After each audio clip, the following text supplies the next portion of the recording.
Gas. Gas. Oh, that's not. Don't worry, it's just some cranberry. Oh, okay, I was gonna say it's cranberry sauce, but I can't get caught. Not like this. I gotta find someone to pin this on. Someone like him.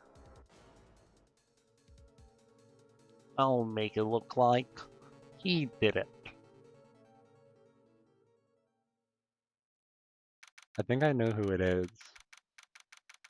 August 3rd, 947, District Court, defendant lobby number 2.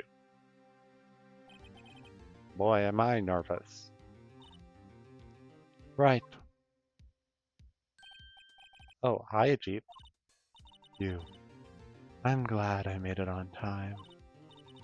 Well, I had to say, Phoenix, I'm impressed. Not everyone takes on a murder trial right off the bat like this. It says a lot about you, and your client as well. Thanks. Actually, it's because I owe him a favor. A favor? You mean you knew the defendant before the case? It seems like there's bias. Yeah, actually I kinda owe my current job to him. It's one of the reasons I became an attorney. Well, that's news to me. I want to help him out any way I can. I just really want to help him. I owe him that much. It's over. My life, everything is all over. Is, is that your client over there? Yeah, it's him. Death, despair, oh. I'm gonna do it. I'm gonna die. Sounds like he wants to die. Yeah. Nick. Hey, Larry. Dude, I'm so guilty. Tell him I'm guilty. Give me the death sentence. I'm afraid to die. What's wrong, Larry? Oh, it's all over. I'm finished. Finished. Okay. Something that'll become increasingly obvious is that my voices take a little bit to settle down, so they'll be swinging wildly. I can't live in a world without her. I can't. Who who took her away from me, Nick? Who did this? Aw, Nick, you gotta tell me. Who took my baby away? The person responsible for your girlfriend's death. Newspaper says it was you. My name is Phoenix Wright. Here's the story. My first case is a fairly simple one. A young woman was killed in her apartment. The guy they arrested was the unlucky sap dating her. Larry Butts, my best friend since grade school. You might want to rethink that. My school had a saying, when something smells, it's usually the butts. That sounds like something a grade school would come out with. 23 years I've known him, it's usually been true. He has a knack for getting himself into trouble. One thing I can say though, usually not his fault. He just has terrible luck. I know better than anyone he's a good guy at heart. That and I own one, which is why I took the case, to clear his name. And that's just what I'm going to do. August 3rd, 10 a.m. District Court, courtroom number 2.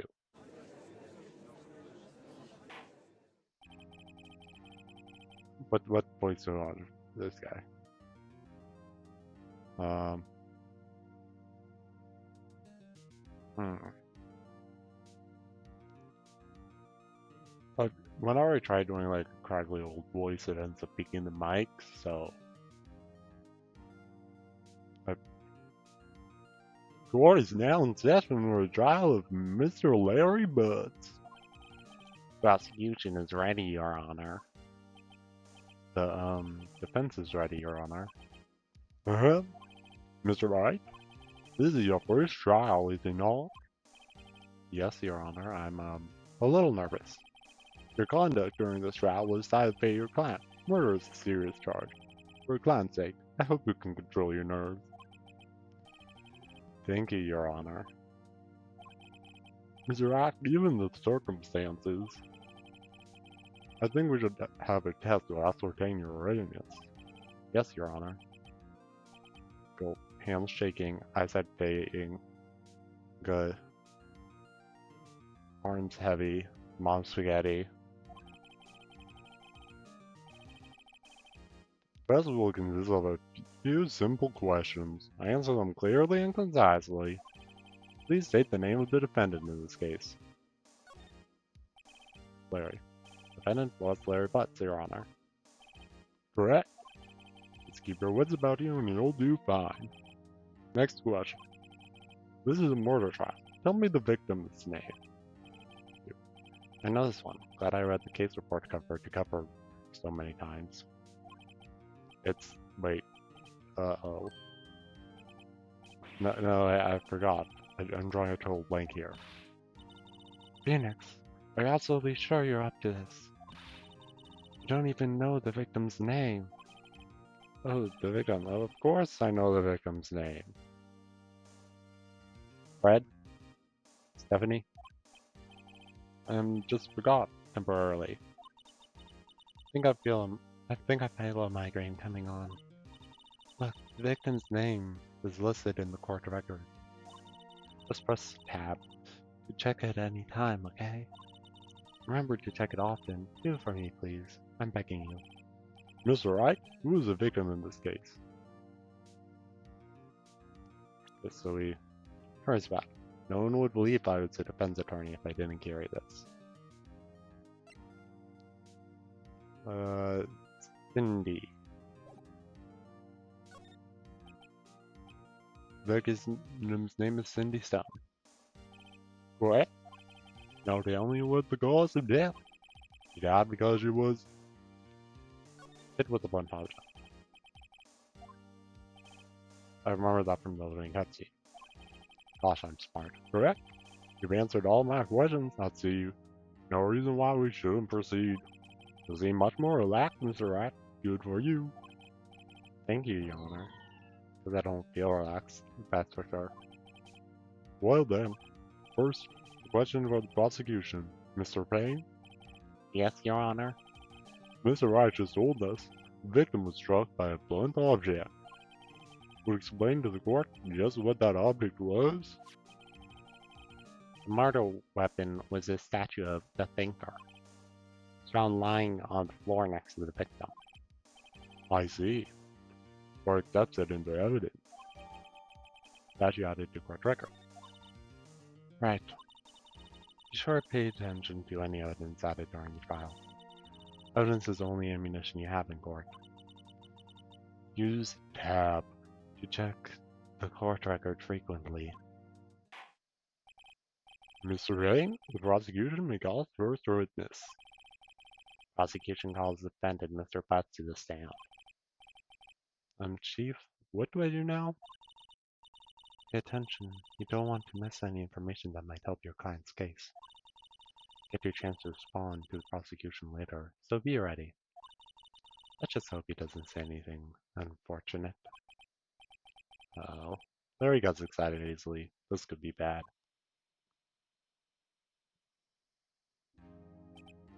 Ahem. Mr. Butts, is it not true the victim had recently dumped you? Hey, watch it, buddy. We're great together. We're Romeo and Juliet, Cleopatra and Mark Antony. I completely changed the voice again. Okay. Didn't they all die? I wasn't dumped. She just wasn't taking my phone calls or seeing me. Ever. Dude, that's called being dumped. I don't think she was that into you, man. Like, we need to set some boundaries. What's it to you, anyway?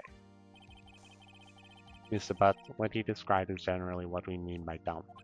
The fact she completely abandoned you and was seeing other men. She had just returned from overseas with one of them the day before the murder. What do you mean, one of them? Lies, all the lies. I don't believe a word.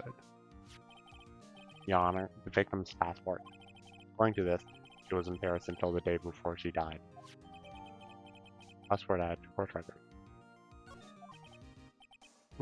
Indeed. She appears to have returned the day before the murder. Dude, no way. The victim was a model, but did not have a large income. It appears that she had several sugar daddies. Daddy? Yes, older men who gave her money and gifts. She took their money and used it to support her lifestyle. Dude, yeah. Maybe it was, well, maybe it was for the best. You got dumped, Larry? Like, how sounds like you dodged a bullet there? We can clearly see what kind of woman this Miss Stone was. Tell me, Mr. Butts, what do you think of her now? Right. I don't think you want him to answer that question.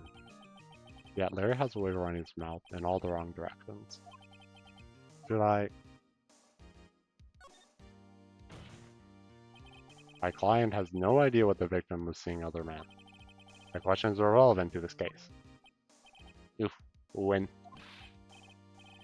Dude, Nick, what you mean irrelevant? That cheating she-dog? Good thing this is censored. Family friendly. Yeah. Wording there. I'm gonna die. I'm just gonna drop dead. Yeah, when I meet her in the afterlife, I'm gonna get to the bottom of this. Let's continue with the trial, shall we? I believe the accused's motive is clear to everyone. Yes, right. Oh boy, this is not looking good. Next question. You went to the victim's apartment on the day of the murder, did you not? Well, did you or did you not? Well, maybe I did. Maybe I didn't. Oh, he went. What do I do?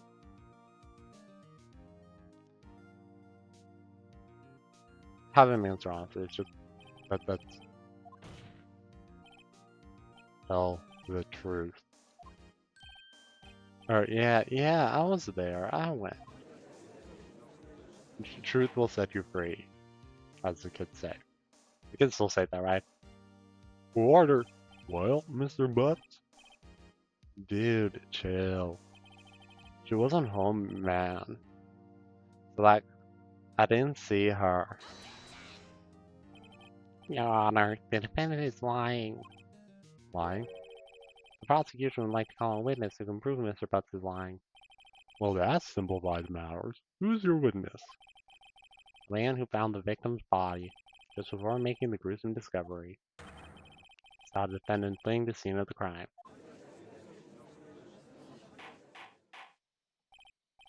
Order! Order in the court! Mr. Payne, the prosecution may call its witness. Yes, Your Honor. This is bad. On the day of the murder, my witness was selling newspapers at the victim's building. Please bring Mr. Frank Sawit to the stand.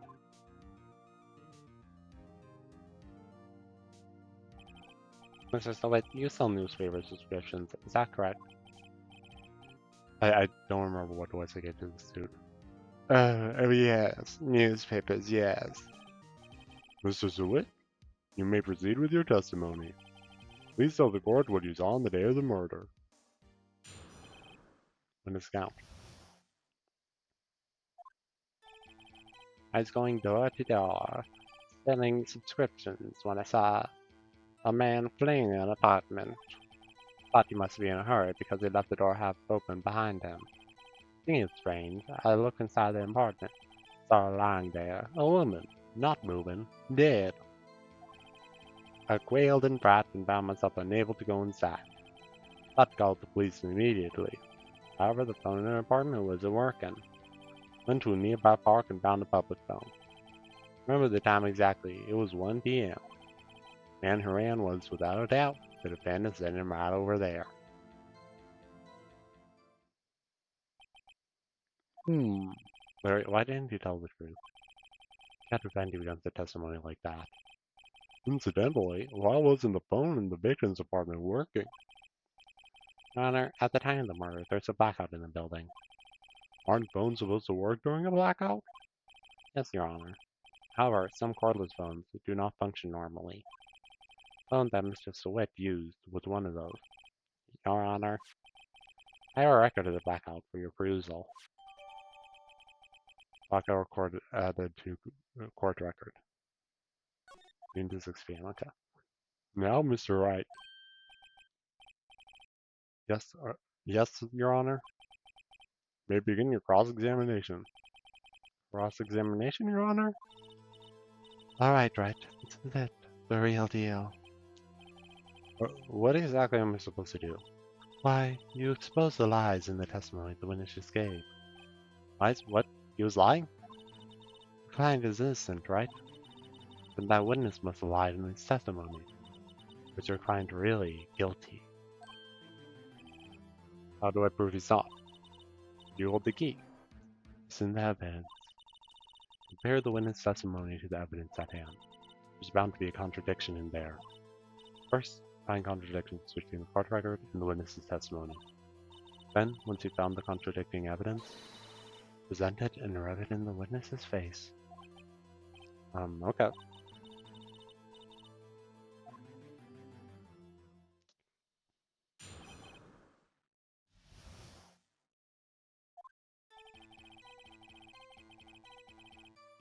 Yeah, nothing wrong with that.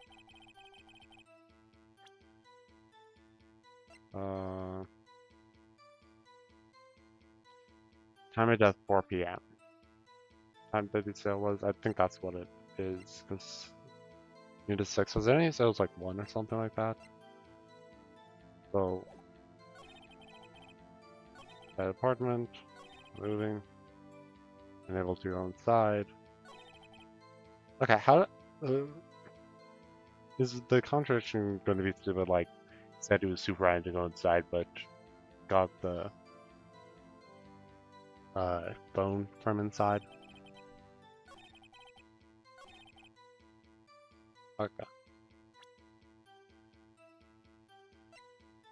Time of death 4 to 5 p.m. Yeah, that's what it is. Found the body at 1 p.m. Are you sure? Yes, it was 1 p.m. for certain. Frankly, I find that hard to believe. Your statement directly contradicts the autopsy report. The autopsy notes the time of death at some time after 4 p.m.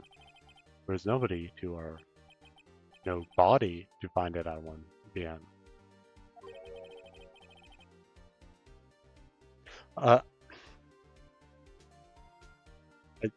Be nice. This is not the time to make jokes. Someone died.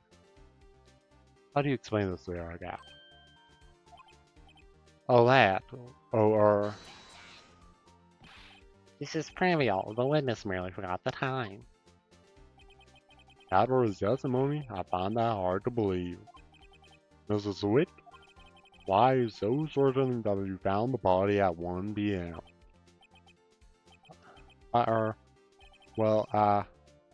Gee, that's a really good question. Good job, Wright. Way to put him on the spot. That's all you have to do. Point out contradictions. Lies always beget more lies. See through this one, and the whole story falls apart. What? I lost the voice. Wait, I remember now. We gotta give testimony again?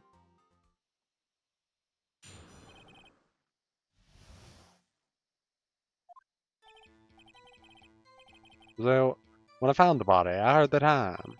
There was a voice saying the time. It was probably come from the television. Well, but it was 3 hours off, wasn't it? Guess the victim must have been watching a videotape program. That's why I thought it was 1 p.m. Terribly sorry about the misunderstanding. I see. You heard a voice saying the time on a tape program. Ms. Wright, you may cross-examine the witness. Right. You know what to do. I've got this one. You see, that couldn't have happened because there was a blackout. Hold it right there. Prosecution has said there was a blackout at the time of discovery. This record proves it. Couldn't have heard of television or video. Yeah. Ah well. Or defense has a point. Do you have an explanation for this, Mr. Zwick? No, I found it quite puzzling myself. Quite. Ah, well, wait, I remember now. Mr. Zwick, Gore preferred to hear an accurate testimony from the very beginning. These constant corrections are harming your credibility. We're still gonna let you, come up with the story 5 more times that directly contradicts any sort of evidence we find. That may seem rather strong. My apologies, Your Honor. It must have been a shock of finding the body. Very well, Mrs. Witt. Let's hear your testimony once more, please.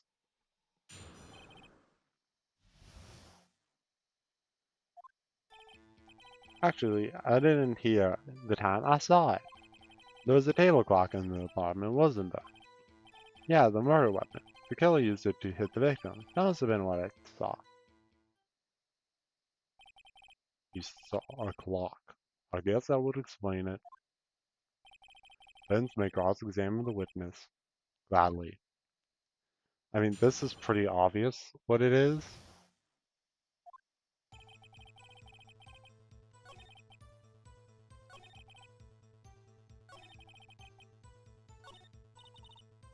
Okay.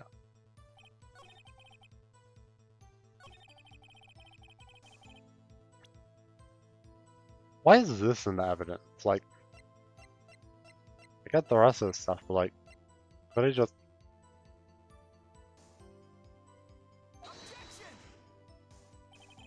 This evidence clearly reveals a contradiction in your statement, Your Honor. It proves that I am a lawyer. How exactly are that evidence and statement just now related? They aren't, are they? Not at all. Ms. Wright, please think the facts over before making accusations. Oh, that's my helper. I don't think that won me any points with the judge. Fine, then I'll do the boring outcome.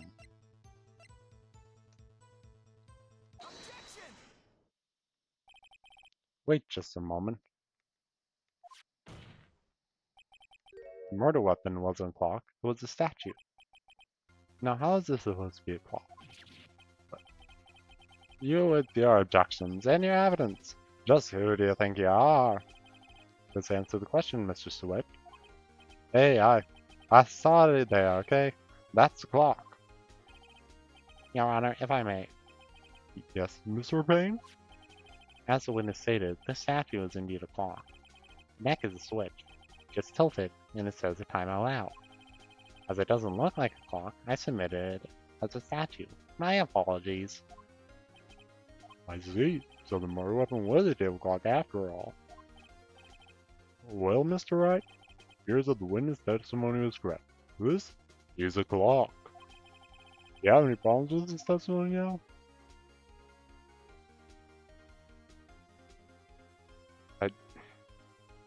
If I want to say yes, but I can't actually think about anything else. Let's mess up with the testimony. That's not. But the clock on the scene, so no problem. Right, are you out of your mind? The clock doesn't look like a clock at all. The witness couldn't have possibly known it was a clock by seeing it. Said it himself, he never entered the apartment.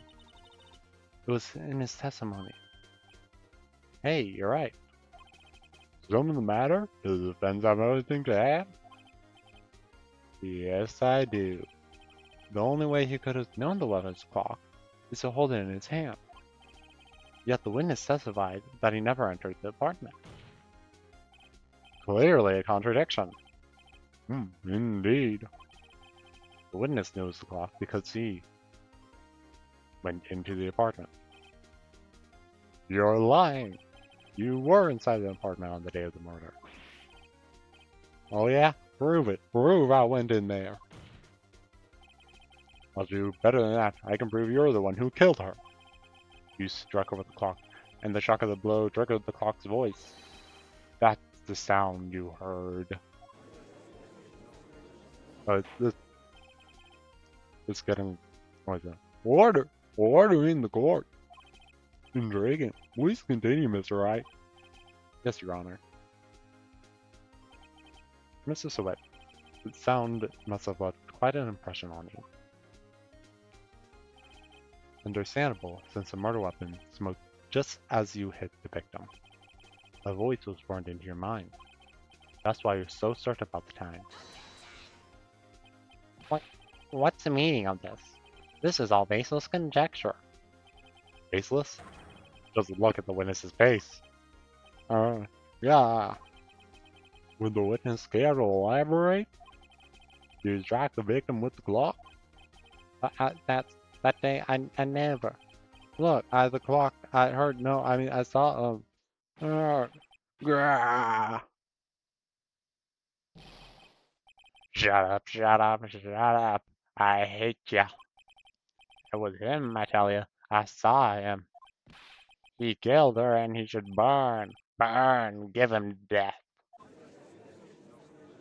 But this is a witch trial. At least I don't think it is. Order! Order in the court, I say. Your Honor, a moment, please. There isn't a shred of evidence supporting the defense's claims. Mr. Wright? Your Honor, you claim the sound a witness heard came from the clock. Do you have any evidence? Both cases are writing all this. I better think it through carefully. Your Honor, the sound Mr. Seward heard was definitely this clock. Fact which is clear if you simply try sounding the clock. Let's sound the clock. Now, here in this courtroom. Your Honor, may I have the clock? I ask the court to listen very carefully. I think it's 8:25. That certainly is a strange way to announce a time. Well, he is a thinker after all. So, we've heard the clock. What are your conclusions, Mr. Wright? Mr. Payne, can you tell me what time it is now? It's 11:25. Act! As you can see, the clock is exactly 3 hours slow. Precisely the discrepancy between Mr. Sweat heard and the actual time of death. So, Mr. Sweat, try to talk your way out of this one. You forgot one thing. What's he talking about now? Well, it may seem like the clock is running 3 hours slow. Proves nothing. How do you know it was running 3 hours slow on the day of the murder? Well, because tampering with evidence is a crime? If you answer that, you don't have a case. He's right. How am I going to prove that? Dang it, I was so close. Mr. Wright? Seems you lack the critical evidence to support your claim. No, I do. The passport. Because that means that she was in a different time zone.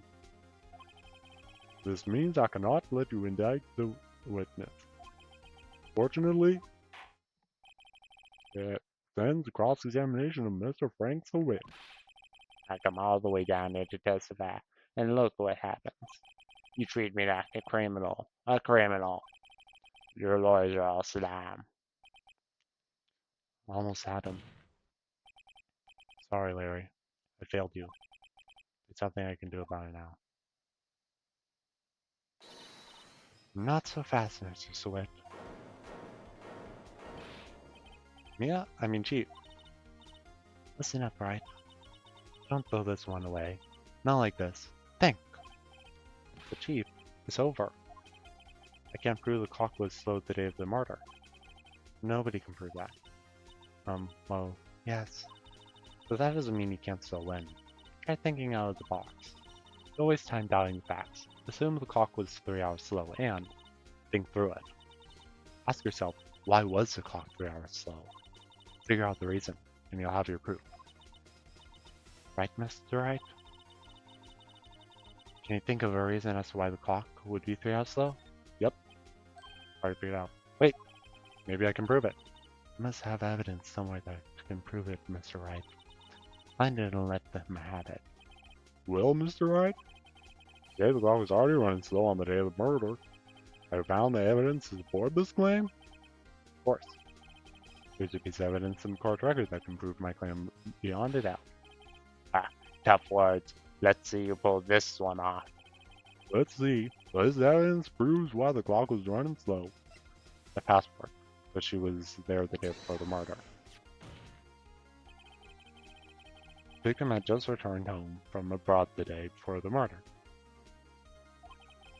As we all know, the time difference between here and Paris is 9 hours. It was 4 p.m. here, this is at 1 a.m. the next day there. The clock wasn't 3 hours slow, it was 9 hours fast. The victim hadn't reset her clock since returning home. That's why the time you heard when you struck her head in the apartment was wrong. Proof enough for you, Mr. Sweat, or should I say, Mr. Did It?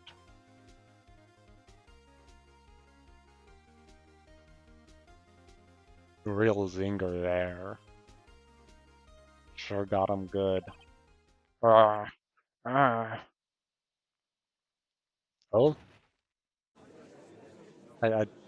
don't think that's supposed to happen. Or I say, well, this case has certainly turned out differently than we expected. Mr. Bain, your witness? He was arrested and has been taken away, Your Honor. Just wondering about, shouldn't they give him, like, medical treatment? Very well.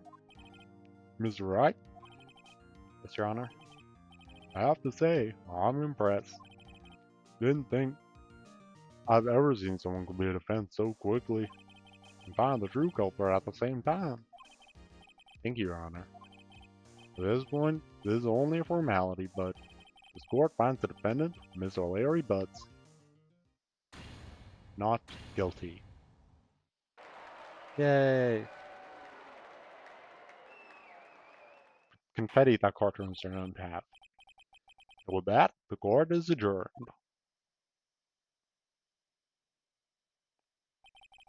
Turns out that Frank Swift was a common burglar, posed as a newspaper salesman to check and see when people were out of the house. That day, when Larry went to her apartment, the victim wasn't home. After he left, Mr. Swift let himself in to do his dirty work. While he was searching her place, the victim returned. Flustered, Mr. Swift grabbed the nearest blunt object he could find.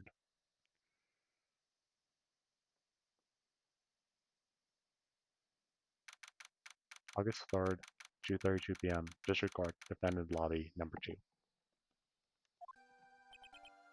Phew. I still can't believe we won. Right. Good job in there. Congratulations. Thanks, Chief. I owe it all to you. Not at all, not at all.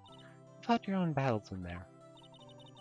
It's been a while since I've seen a trial end on such a satisfying note. Never seen the Chief looking this happy. He's this glad. Imagine how Larry must feel. My life is over. Larry, you're supposed to be happy. What's wrong now? Oh, Nick. Don't worry about me. I'll be dead and gone soon. Wait, no. I mean, bad, bad, bad. Larry, you're innocent. The case is closed. But my Cindy Wendy's gone, man. Gone forever. You deserve better. From what I am hearing, she was a terrible partner. Larry, she was, no, yeah. Congratulations, Harry. Harry? Yes, you. I can actually see the headlines tomorrow. Bro. Harry Butt. Innocent. Wait, his name's Harry Butt? Really? Yeah. Thanks. I really owe you one. I won't forget this ever. Let's celebrate. Dinner, movie, my treat. Oh no, I couldn't. Yeah, I was the one who got you off the hook. Oh hey. Here, take the, you're not supposed to take that, Larry. That's court evidence. Like, that's a crime. Present? For me? Wait, th wasn't this the evidence that... Actually, I made this clock for you. Made one for her and one for me. Okay, never mind. Really? You made this? Well, thank you. I'll keep it as a memento. Yo, Nick. Can't believe it? I was so into that chick, and she was just playing me for a fool. Don't that make you want to cry? Stop, Larry. Are you so sure? Like, squeeze me? I think she thought quite a lot of you in her own way. Now, you don't gotta sympathize with me. It's okay. Oh, I'm not just sympathizing, really. Isn't that right, Wright? Don't you have something to show your friend? Something that proves how she felt about him. Huh? Oh, yeah, right. What are you talking about?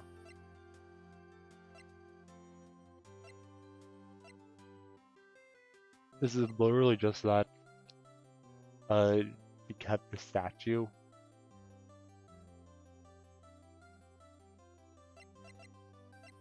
I'm so tempted to.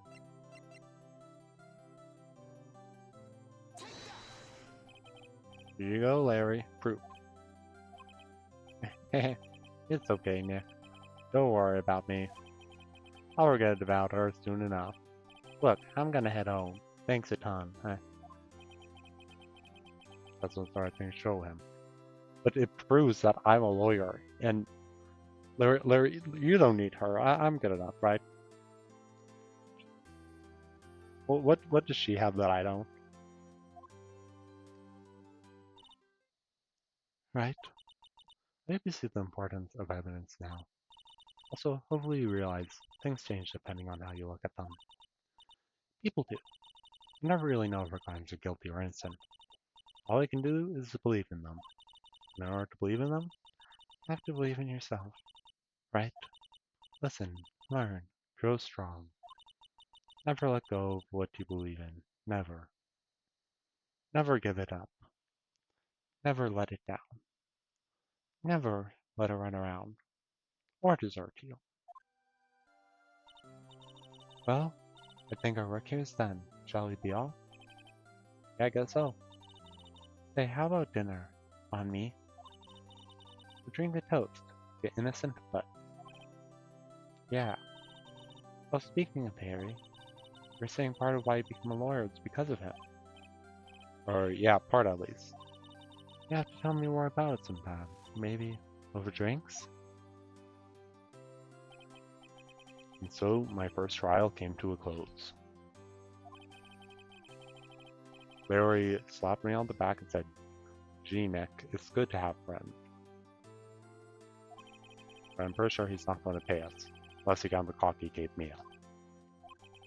I didn't know it then. That clock was soon going to be at the center of another incident. Larry, what did you do? And my promise to tell the chief about me and Larry would be one promise I wouldn't be able to keep. What? What do you mean?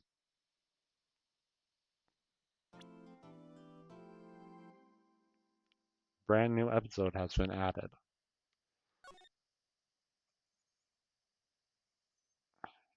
Just save progress. Beep. Hello, Hello, this is Maya. Hey Maya, it's me. Maya, what's up? Maya, what's up? You haven't called in a while. Sorry, I've been so busy. How have you been? Well, lonely. It's all your fault. Nah, I'm just teasing.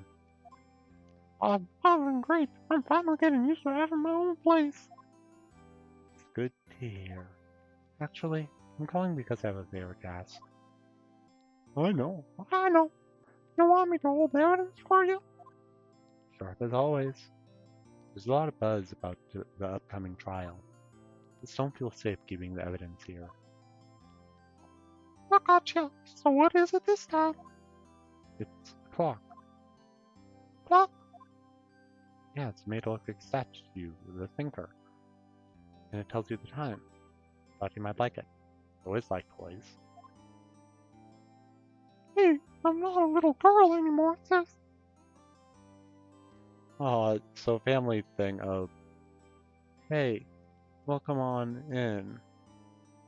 Back home. Here's a mortar weapon. Totally appropriate for kids to be playing with. No, you know I'm only teasing. I should probably tell you, the clock isn't talking right now. Well, why is it's not working? That's lame. I had to take the clockwork out, sorry. Put some papers inside it instead. Papers? Is that the evidence then? Well, there's a possibility it might turn out that way, yes. Can you come by the office tonight? Say 9 to pick it up. Be in a pre-trial meeting until then. Okay, sis, but expect dinner. Something good. Like burgers. I really go for a good burger. Okay. That's the usual talk. Alright, it's a deal. Okay, sis. Okay, sis. See you soon. Yep, I'll be waiting, man. Conversation recorded. September 5th, 9:27 a.m. So yeah, first trial, that was pretty much how Lightning Strike goes, from my understanding of it.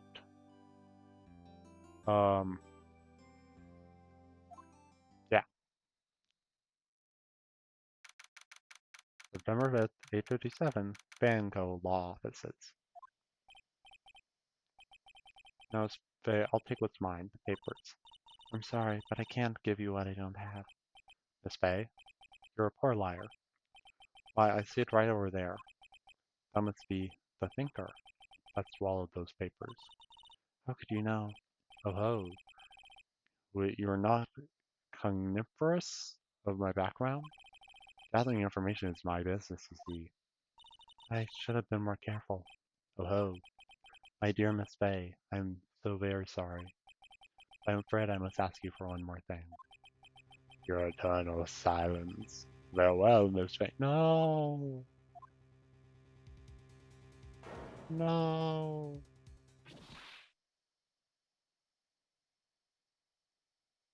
Oh my. Red, white, blue. Red or white and blue.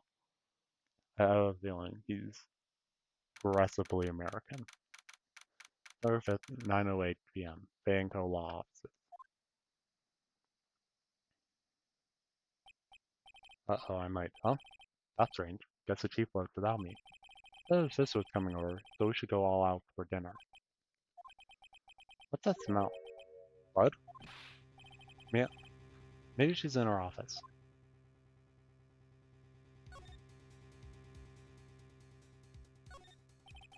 No blood and that can't be good. I'll have to check and see if maybe she's okay.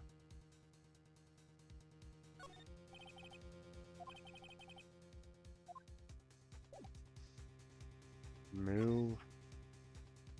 Yeah, not into the office. That smell. Blood. Someone's there. Chief? Chief. Chief.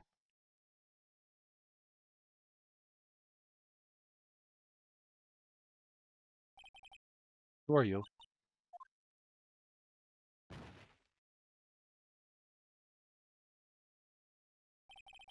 Strange girl dropped out cold. I loved relying on the office so fast. Thought he was gonna say fortress. I'm like, whoa, Phoenix. Like, geez, you don't need to do that. I went back to the Jeep where she landed at the window. Body was so warm. Oh, accidentally tapped out there for a second, I'm sorry. Could feel it when I held her shoulder. Then, all too quickly, began to fade. So finally, she was cold.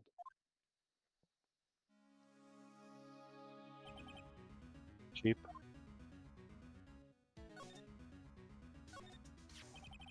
This encrusted with dried blood. Ironic that this became the murder weapon again.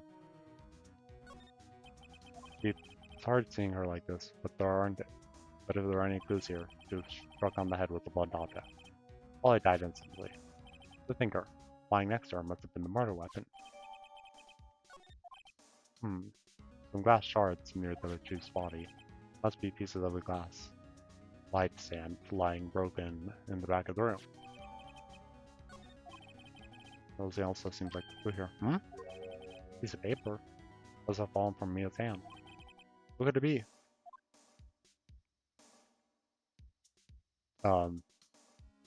Isn't that the name of the sister? The word is written in blood on the scrap of paper. Maya? Did Mia write this? This piece of paper is the receipt from a department store dated yesterday. I think that's enough snooping around for now. Better call the police. Find out what that girl is doing here.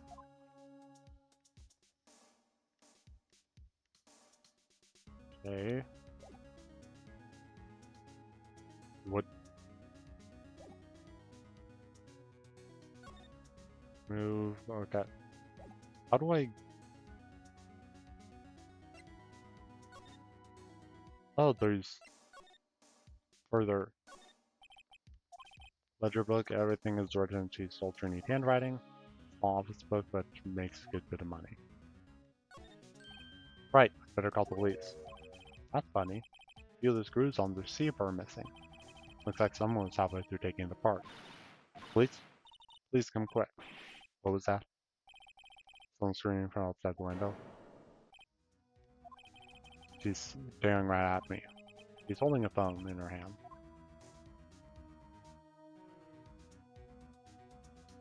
Okay, then slide back over. There's a large building right across from the office. The Gatewaters Hotel. Nice luxurious place. All Chief's important documents are packed in here, where she filed her case records and recent rulings. Surprisingly, she was never good with machines. All she used was an email. Picked up an ancient model at some garage sale. Practically nothing. Okay. Okay, is there anything else? No, okay, so then...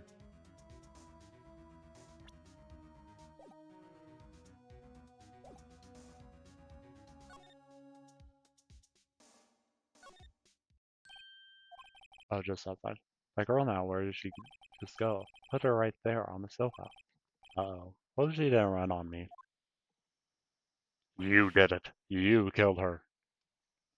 Yikes. Don't scare me like that. Excuse me, but who are you?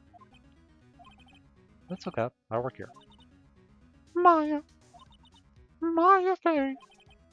Maya Fey. Maya? So Mia was writing this girl's name. Maybe I should show her the receipt. I thought there'd be use for evidence like this outside the courtroom. Present.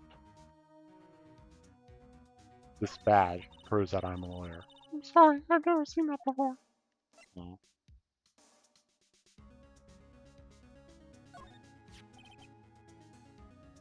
Before Mia died, she wrote a message in her own blood. She wrote it on the back of this receipt. Why, it's my name. What? Why would you write my name? Please just calm down. Why would sister write my name? Uh-oh. Oh, done it. Wee-oo, wee-oo, wee-oo, wee-oo. Police. Sounds like they're coming this way. Please, police. Alright. Detective Gumshoe, see? Shoot, what an odd name. Received a report from a building across the way, see? Got a person saying there was a murder. Must have been that woman I saw. Anyway, don't want either you move and want in. Okay? Great, just great. Wait, she wouldn't have. Nah. Whoa. Excuse me.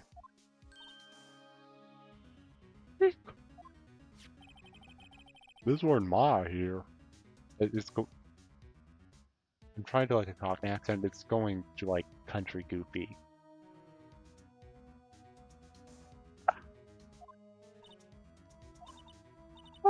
That, that's my name. What? They can do this here note in her own blood, see? With a long breath, she wrote down the killer's name, see? No, I'm not. Case closed. You're coming down to the precinct, ma'am. What?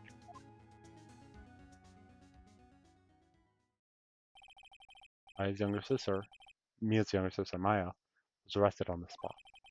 I was taken in for questioning and didn't get out until the next morning. My eyes were heavy, but I couldn't sleep. Sat around, waiting for visiting hours to begin at the detention center. I had to talk to Maya as soon as possible. September 6th, 9:07. Detention center visitor's room. About day before, Maya locked up like a criminal. Oh, it's you, the lawyer. Good morning. Good morning. Oh, she looks tired. Are you gonna be my attorney? Well, that's what I wanted to talk to you about. Yeah, I better go to her straight.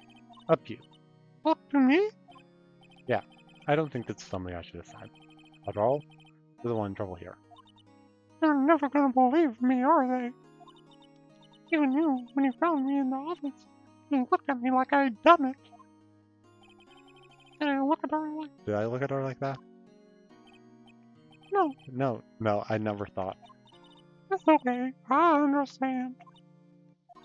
And I've also heard about you. Heard? Heard what about me? I was talking to my sister on the phone the other day. Today was my junior partner's first time in court. Wow, really? How'd that go?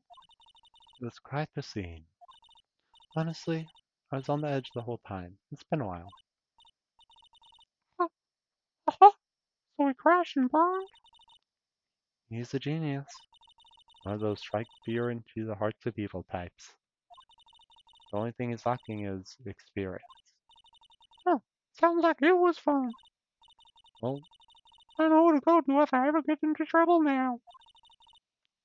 I don't know, Maya. You might want to wait. Give him 3 more years. That is, unless you want to be found guilty. That's what she said. Real zinger there. I'm sorry. I didn't mean to insult you. That's okay, that's true, I guess. But at the same time, I can't just sit by and watch. I think of the person who did this to Maya. Mia. I know.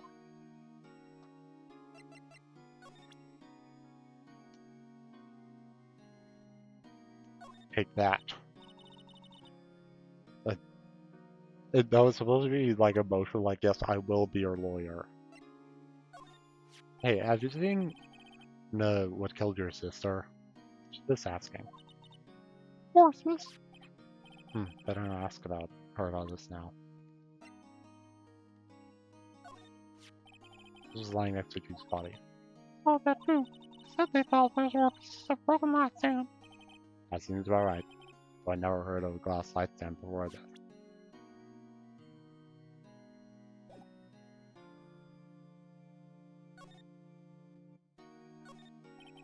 Maya for the camera. Hey dude, how you doing? Guard monitors the visitor's room. Hasn't moved in. Real pro this guy. First he's just a JPEG. But okay.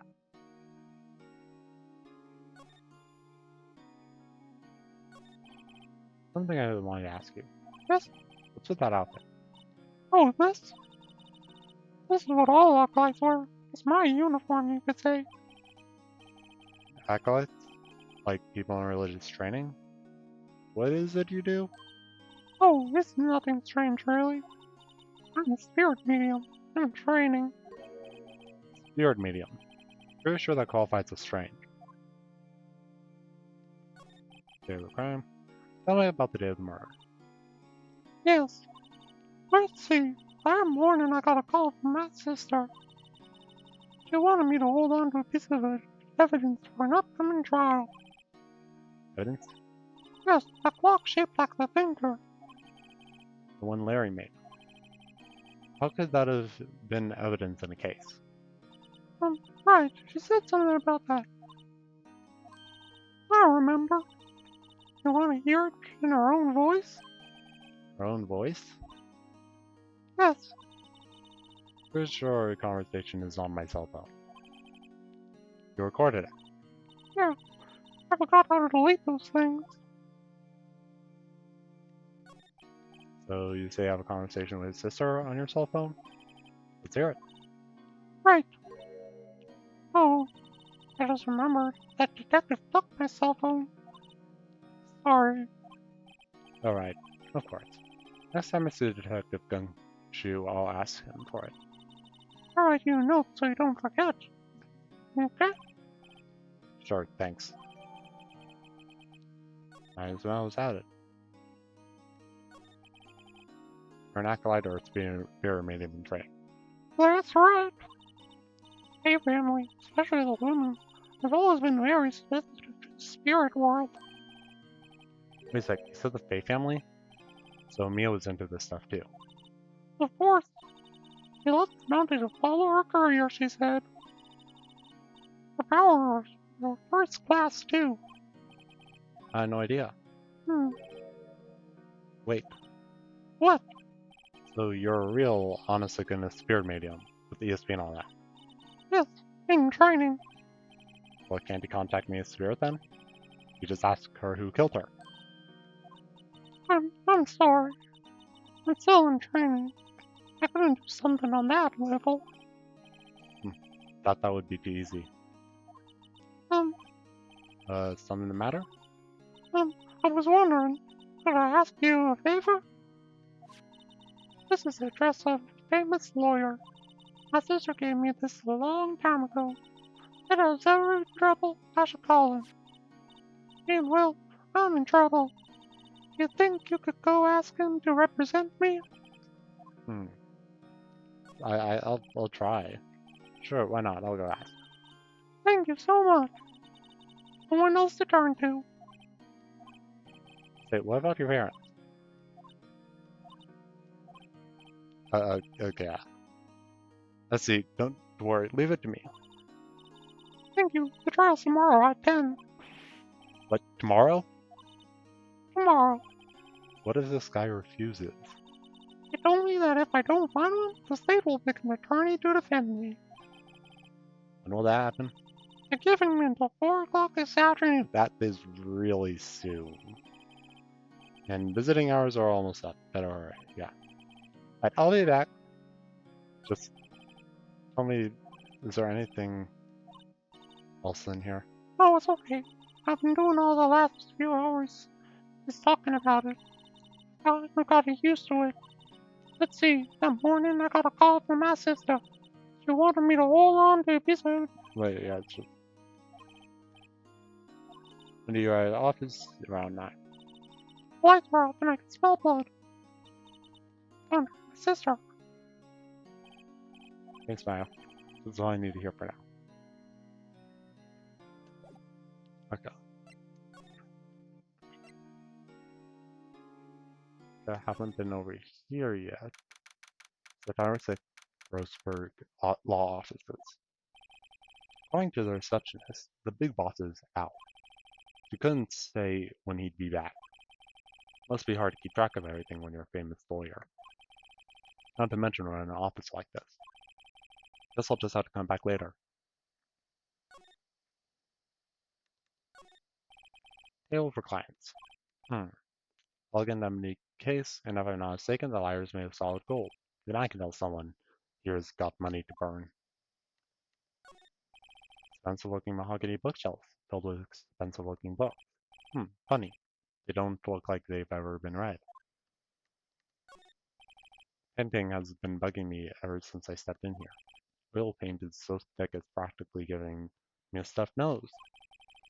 Sure, the price is nothing to sneeze at either, for that matter. Tall mahogany desk, wood polish keeps a decent luster.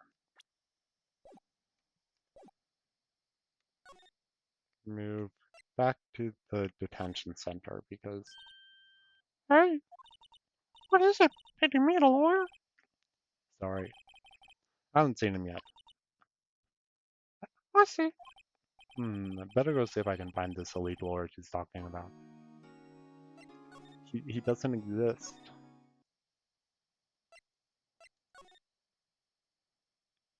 What,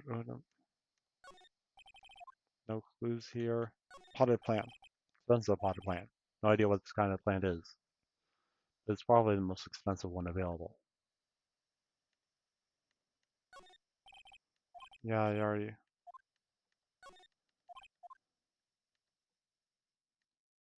I Looks there's a secret somewhere, but I don't see anything. Oh,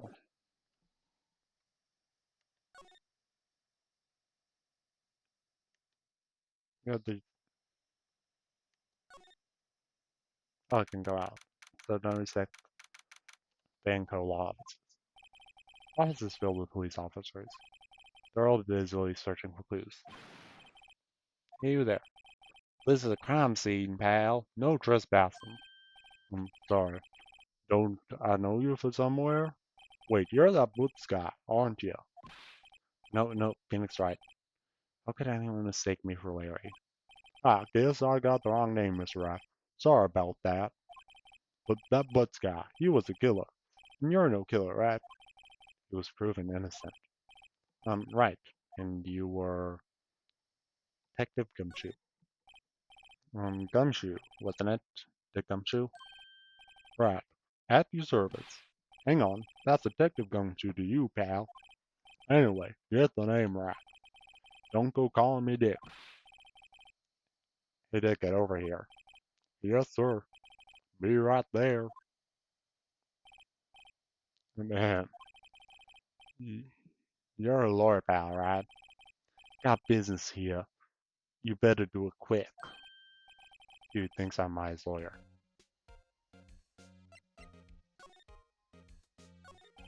Oh, Miss Faye, did you do an autopsy? Hmm? You want to know the results, eh? Now don't you look at me like that, pal. It's no use. It might have been your ball, but that doesn't mean you get any special treatment. Alright. You can see the report, but that's all. Tell Maya. Yeah, I'm looking forward to the trial. Sorry, pal. But this is one trial you aren't gonna win. His voice is everywhere. How do you say that? Said he's put prosecutor Edgeworth on prosecution. Edgeworth? I'm sure you know what that means. You being a lawyer and all. Prosecutor Edgeworth? That's right, pal. Mr. Miles Edgeworth himself. Wait, you know him, don't you? Yeah. I know him. He's the prosecutor. Doesn't feel pain. Doesn't feel remorse. Won't stop until he gets his guilty verdict. Oh, don't talk about him that way. You make him sound barely human. Still, I'm afraid this pretty much decides the case. So Edgeworth is on this one. Hasn't lost a case since he became prosecutor at the incredible young age of 20. That's pretty young. Of course, there are rumors of back alley deals and forged evidence. All I know for sure is that Edgeworth hates crime with an almost abnormal passion. Never imagined I'd be facing him so soon.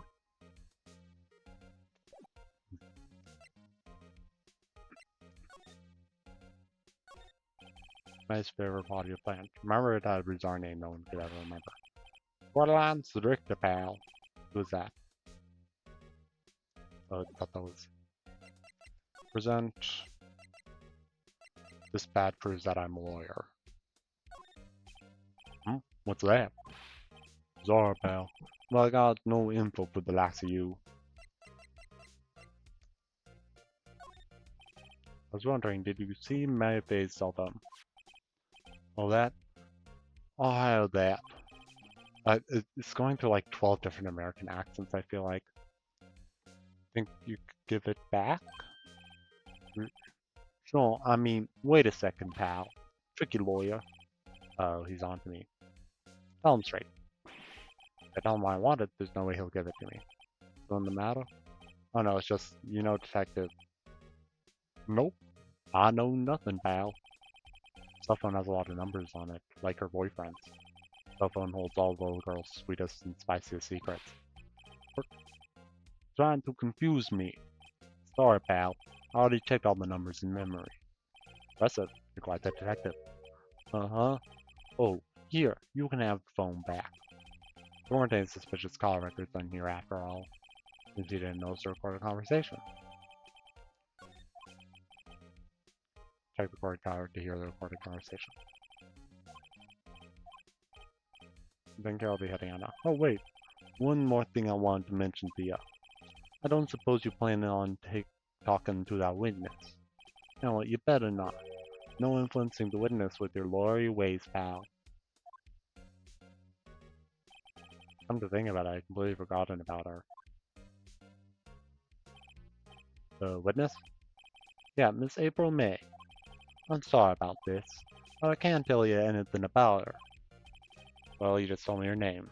Miss May, huh? So you sent her home already then.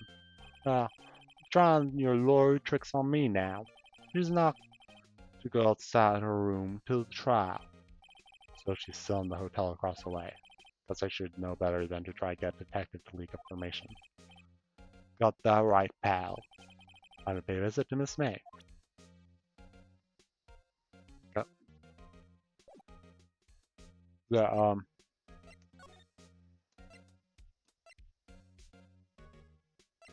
is he here now? Nope. Okay. Edward Hotel. I see a screwdriver. Well, hello there, handsome. Oh, no, hi. Smooth, right? Real smooth. You're a lawyer, aren't you? The detective told me. He, he said, don't say nothing to that lawyer, pal. Hee hee. Note to self, thank Detective Gumshoe for making my job harder. Gee, this is all like something out of a movie. It's all so exciting I can hardly contain myself. Hey, let me go freshen up so I can look the part of the beautiful eyewitness. City lawyer that has to cross-examine this one. It's the screwdriver. Hey, hey, what are you doing? No touch him. Ooh, bad boy. You really shouldn't pry into other people's rooms now. You wouldn't want to make me upset, would you? Upset? I thought she was going to explode for a second there. I wonder what could be inside the drawer. Lots late summer sunlight streams through the window. See the inside of the room pretty clearly from here. I think it would be a little difficult to recognize the face from a distance though. All in two glasses on the table. Somebody must be staying with her.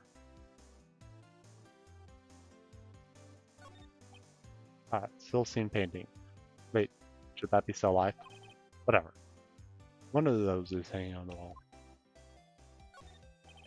Flowers are fake, as expected. No sunflowers and tulips, so that's the extent of my floral knowledge.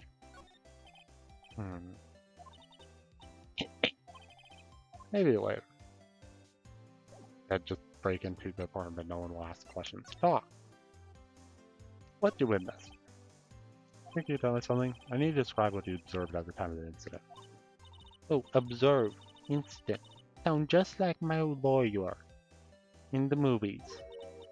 I like a man with a big vocabulary. Better not encourage her. I don't even know what that's insinuating. Am I missing something? I feel like I'm missing something. Or, you know that thing that happened the other day, the bad thing? What did you see when it happened? I don't suppose you could tell me about it, pretty please. Let me see. Well, Dream on. If you want to know, you'll just have to come to court tomorrow, Mr. Lawyer. Oh boy. Could you just... Who exactly are you? Oh, Mr. Lawyer, are you hitting on me? No. Hey, I'm just doing my job here. Hehe, you know you're cute when you blush. Believe me, this is the first time in my life I've blushed this much. Right, can you just tell me what it is you do? Well, no, hehe, and you had your little hopes up, didn't you? Oh boy. See, there are two glasses on the table. Someone sitting here with you? Ooh, what amazing powers of observation. Must be one of those famous detectives, like on television. Oh no, not me, I'm just a lawyer. Say, Mr. Big Detective, why don't you go look for clues in the garbage, hmm? Miss May doesn't like nosy little lawyers. Hmm. Oh boy. Yeah, I'm an attorney. Excuse me, but I'm a witness. Voice witness, you understand? How could I possibly give you any information in good conscience? Hmm? Me, the witness. Just like in the movies.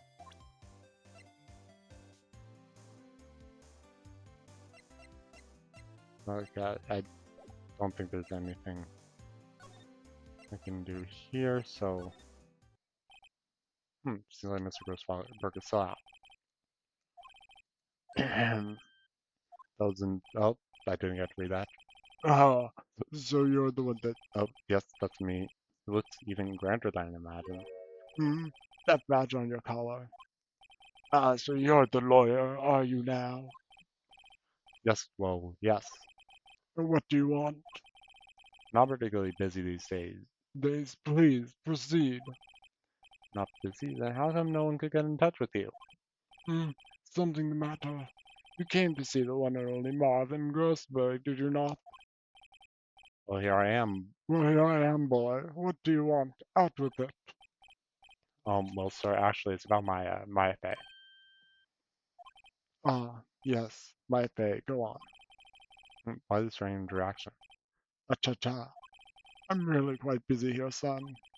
Can't go taking cases on a day's notice. No, it's quite impossible. Wait a second.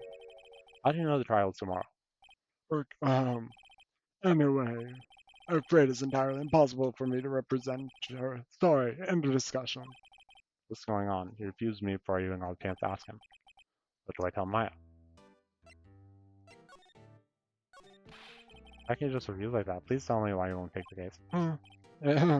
Well, you see, it's just... I'm busy, you see. The client is Maya's sister. Maya trusted you. She knew her sister would be in good hands. Yes, yes, of course I know that. However, I'm sorry, but I must refuse. Sorry. Fine. No time to argue with you anyway. I'll go look elsewhere. Think not. Huh? Did you say something? I think not, I said. What do you mean? I'm terribly, terribly sorry, but I'm afraid that no lawyer worth their salt will take on this particular case. Terribly sorry, my boy. Why? I... I cannot say. I beg your pardon, but could you leave now? I've nothing more to discuss with you. What's going on here? How do you know Mia Fey? She worked here a long time ago. Quite the apprentice. That one. Learned my technique in the blink of an eye. She left one day, quite suddenly. She had a mission, you see. A mission? You could see it in her eyes. She followed it with burning passion. Never looked back, that one. And painting. That's quite a painting. You notice. The pride and joy. Impressive, isn't it? Well, isn't it? The color of the sky, the hue of the sea, the weave of the straw hat. Straw hat? Straw hat? Sorry, I just had him over there. Worth at least 3 million. I have no intention of parting with it, of course. That reminds me. I almost destroyed a really famous painting. Like, the painting wasn't hooked onto the wall properly at the time.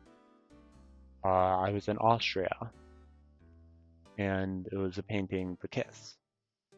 By who made The Kiss? Oh, Gustav Klimt is like his most famous one, his most famous painting. But anyway, so I accidentally bumped into it, and it came off of the railing.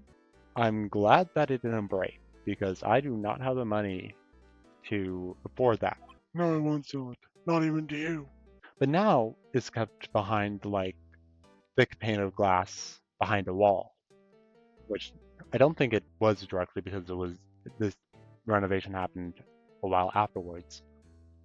But I do like to think that on some level it had to do with me, because yeah, if I destroyed that painting, I'm not sure I'd be allowed back in Austria. I wasn't interested. Not for sale. I'm not buying. Jeez.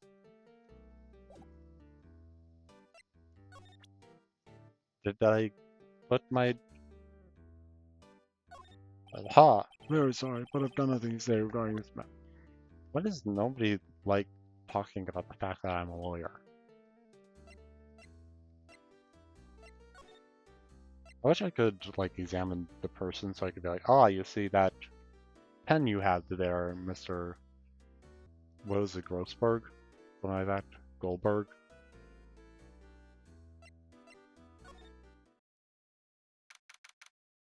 Back to the game. Hiya. Oh, you're back. Can you find the lawyer? Well, what did I tell her? Well, see, just be honest. I really don't think you should use that guy. He didn't seem healthy. He was all skin and bone.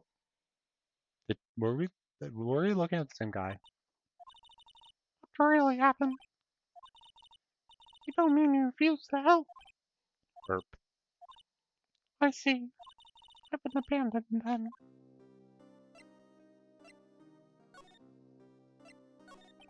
What about your family? I only had my sister. Father died when I was very young. Don't know where my mother is. Don't know. So she could still be alive. Women in my family have been mediums for generations. They say a lot of spiritual power runs in our blood. About 15 years ago, family was involved in an incident. There was a man and he ruined our mother's life. Ruined? After that, she disappeared.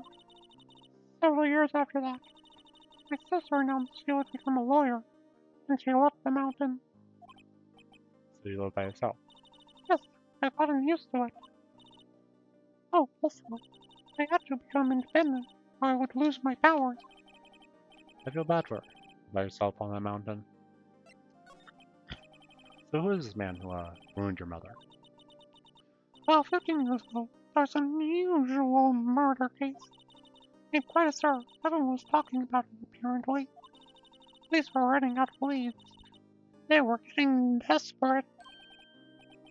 Well, they didn't use the spirit medium, did they? Police convinced my mother to try contact the victim. Wow, so what happened? The case was solved, we thought. You thought? Me and my mother helped with capture was innocent. Police's consultation with the medium had all been carried out in secret, of course. But the man found out about it and leaked it to the press. Told all the papers that my mother was a fraud, and the media jumped on it big time. She, my mother, became a laughingstock of the nation. I see. Wright, Excuse me? Like, that was his name, my sister told me. why? Just a little longer now, before the state opinion lawyer comes, I guess. Scorpion, hands up. What should I do? Do I just leave her and go home? I wanted to present my badge to her. Stay my mind. I'm going to defend you whether you want me to or not. Pretty sure that's illegal. Why? Why? Well,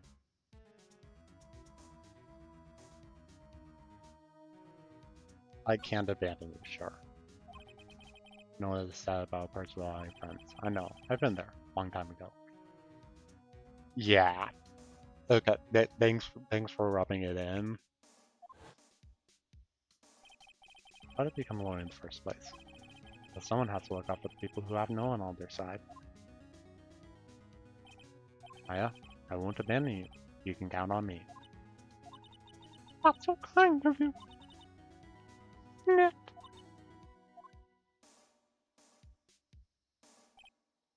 Well, fight this one and get you out of here. Right. Thank you. You smile a lot. Looks like an entirely different person. One last question. You're innocent, right? Yes. I trust you. So you trust me too, okay? Is it real? So what next? There's something that's been bugging me. Just what was inside the strange woman's drawer? It was when I tried to look into the drawer she got all defensive. There has to be something in there. Like, it could just be like clothing. Like people have personal stuff.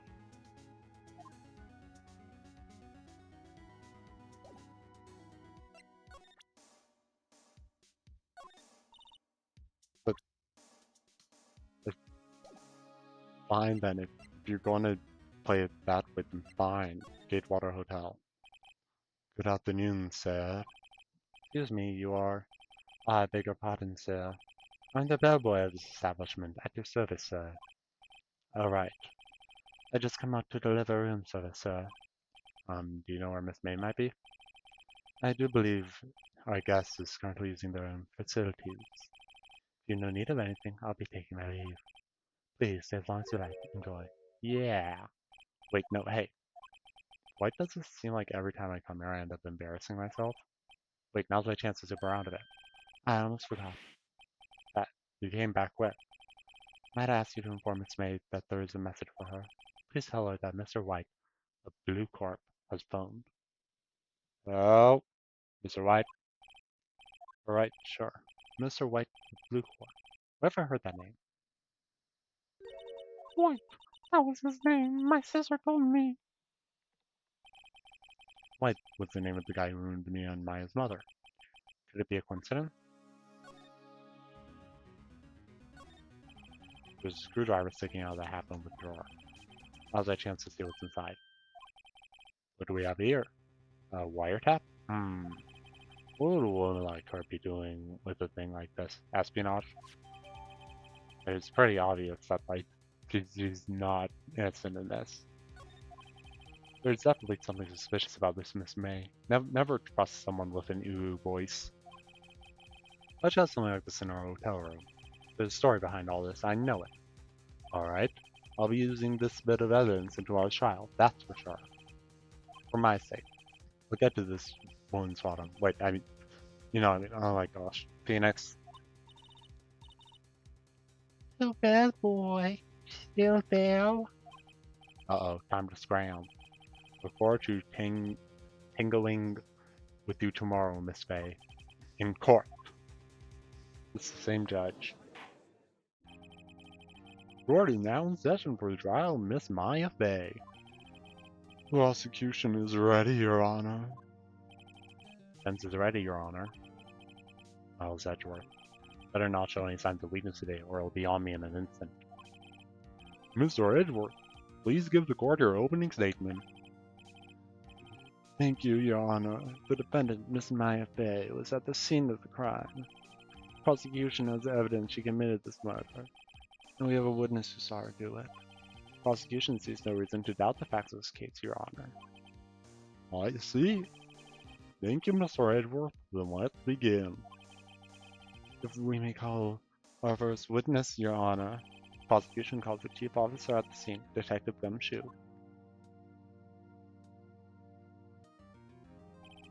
Witness, please state your name fresh into the court. Sir, my name's Dick Gumshoe, sir. I'm the detective in charge of homicides down in the precinct, sir. Detective Gumshoe, please describe for us the details of this murder. Very well, sir. I'm going to use the floor map of the office to explain.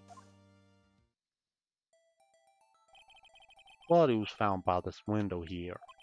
And the cause of death, loss of blood due to being struck by a blunt object, sir.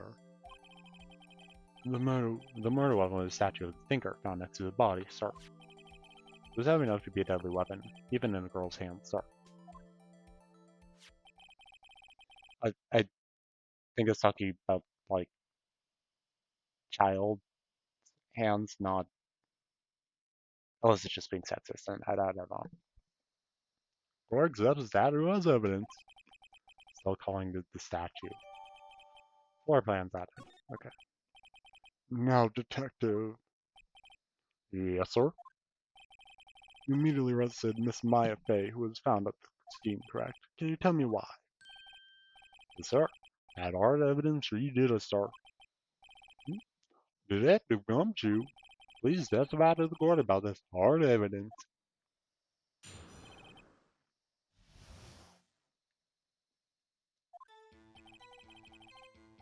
As soon as I heard the phone call came in, I rushed to the scene. There were two people there already. The defendant, Miss Maya Fey, and the lawyer, Mr. Phoenix Wright. Immediately arrested Miss Maya Fey. Why, we had witnessed a witness account describing her. Witness saw Miss Maya Fey at the very moment of the murder. The very moment, you say? Very well, Mr. Wright. You may begin your cross-examination. Yes, Your Honor. Concealing a single contradiction. Woof. It might just threw something at me. What's this? When my sister couldn't find any contradictions in a witness's testimony, she would plot it impressiveness on every detail. She'd make it up and make them rue the day they ever stood against her. The witness always slips up and says something wrong. It worked lots of times.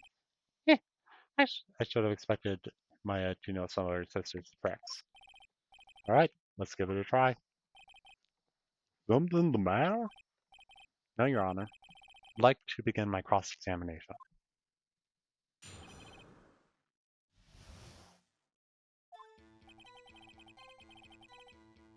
Okay, that seems to be fine.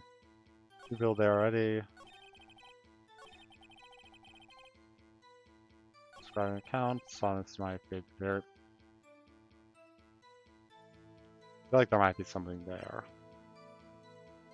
9 p.m.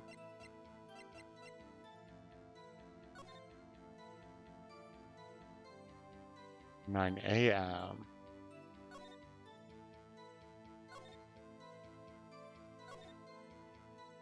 Night at 9. Yeah, no, that's when they're supposed to meet up, so.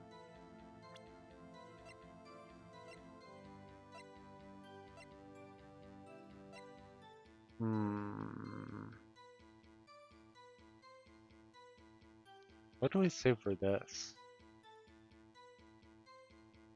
Remind.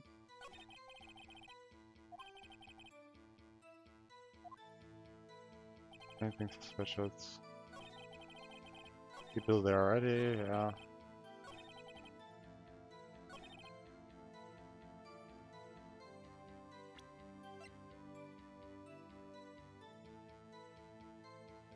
Just maybe we say we don't know. There was, Your Honor, the statement contradicts this evidence.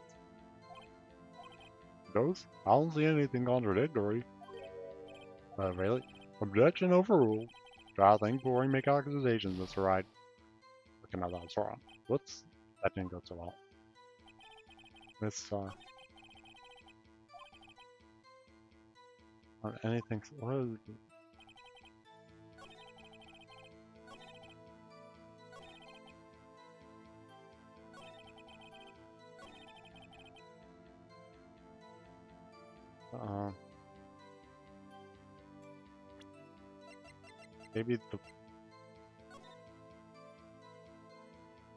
Maybe the floor plan, because it said you could see it but couldn't make it out.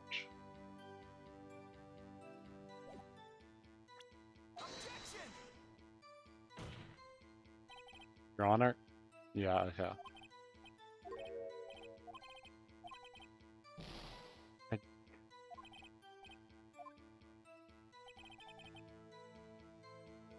What goes use that? I feel like it's this line, but I'm not sure. More than a while. I want you to learn who you can move people.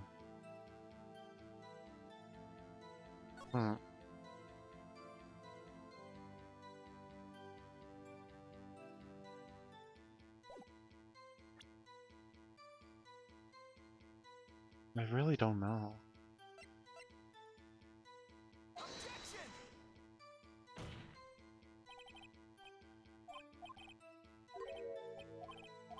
Yeah, it's looking like this might be death already.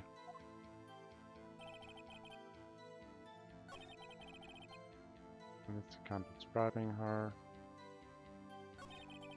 Immediately arrested.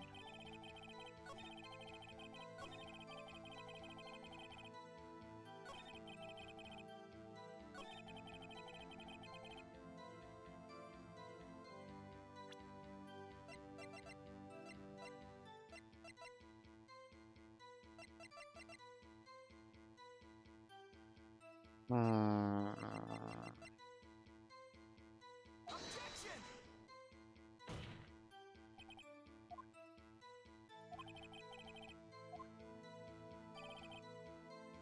Analyze me.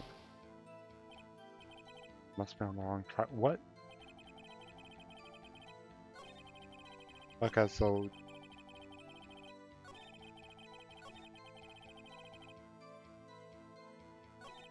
it is this one.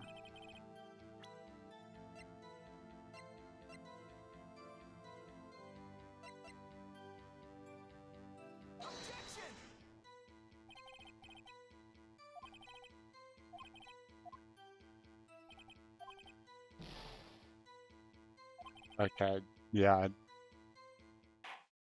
it's just felt like guessing towards the end of that.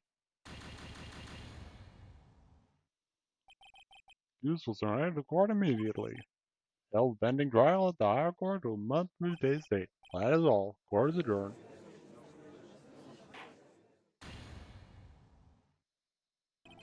Okay, I did not know that I could hold it. Hold on just a second. Yeah, if I heard correctly, you said you arrested her because you had hard evidence. She did it, correct? Uh, did I say that, me? I heard you say it. You did say it. You did say it. Exactly what about the suspicious woman in Pink's claim was hard evidence. What Miss May isn't suspicious. She sure isn't Pink, pal. Well, she is Pink. Well, I guess she is Pink. Well, that's enough, Detective Gumshoe. You have any more solid proof other than their claims, Detective? I guess pressing can have its advantages. Yes. Ah, I got the order of things mixed up in my testimony, Your Honor, sir. There was something I should have told you about first, Your Honor. Very well, Detective. Let's hear your testimony again.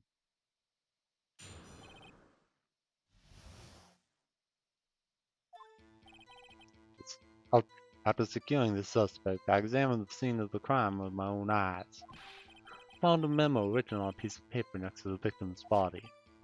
On it, the word Maya was written clearly in blood. Lab results showed that the blood was the victim's. Also, there was blood found on the victim's fingers. Before she died, the victim wrote the killer's name. I would like that. That's my hard evidence. Before we begin cross-examination, I have a question for you, Detective. Your Honor, why didn't you testify about this vital piece of evidence the first time? Hey, I'm real embarrassed. I forgot about it, Your Honor, so you ought to be more careful. Very well. Defense may begin its cross-examination.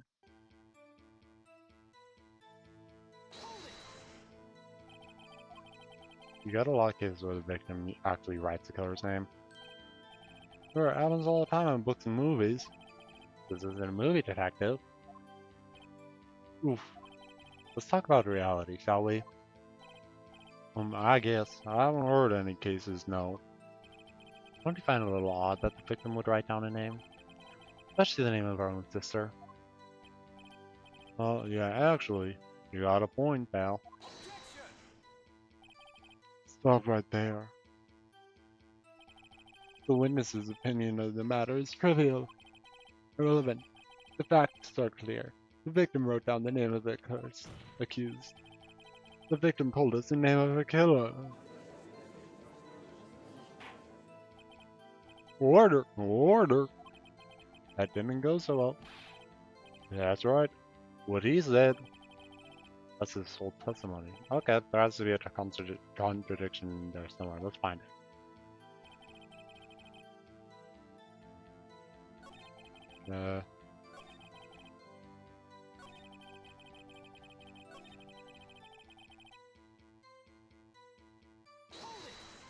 No, I meant to. Which hand? The right hand. She was right-handed. Uh-huh. Nice try, pal.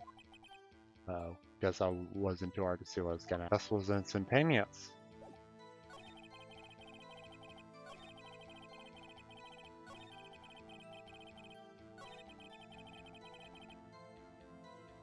Hey. That has to be it, right? Detective Gumshoe, there's one thing I want you to clarify for me here. Say the victim, Mia Fey, wrote this note, but she was accusing the defendant, Maya Fey. It's really what you're saying. What? This isn't one of those lawyer tricks now, is it? Of course she wrote it. Who else could it be? Could have? You have it backwards, detective. Backwards? The victim is the only person who absolutely could not have written it. This is a report from your department, detective.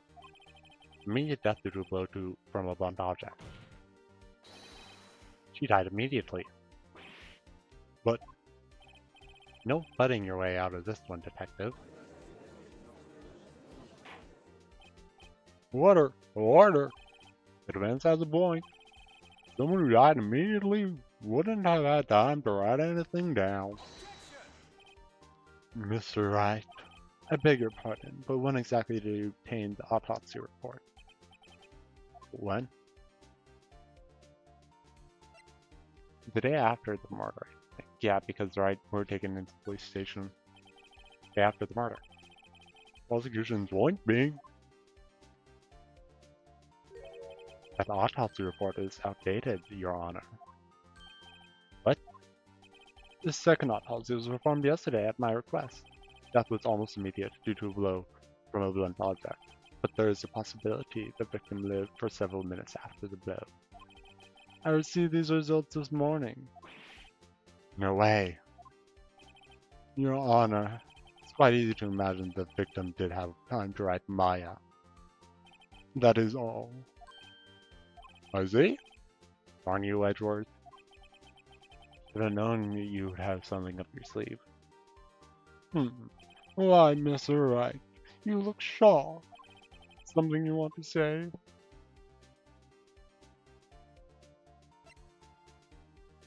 The detectives. I'm a sham! Don't you? Was I fooled to trust you in your report? Oh, me? I was up. Detective Gumshoe.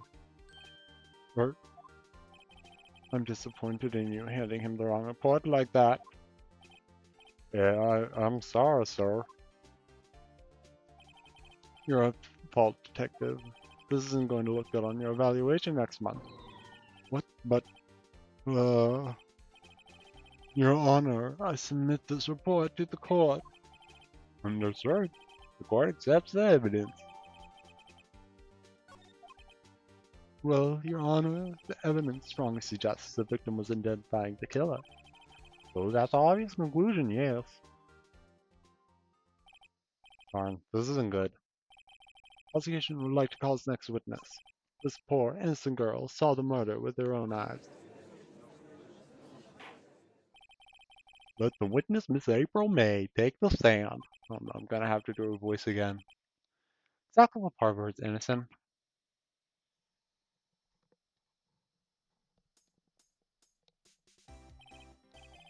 Witness, your name, please.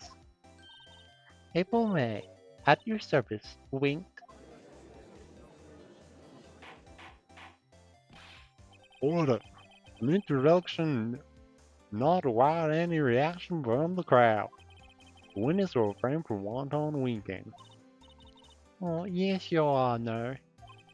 But yes, Your Honor, that I can't do it. I can't do it. I'm sorry, I'm trying, but I just can't. This is not good. He's already captured the heart of every man at the quarter. Tell us, where were you on the night September 5th when the murder occurred? Um, Gee, I was like in my hotel room. Hee. I don't see what all the characters are saying. I checked in right after lunch. This hotel is directly across from the pngtuber law offices. That's right, big boy. Please specify to the court about what you saw.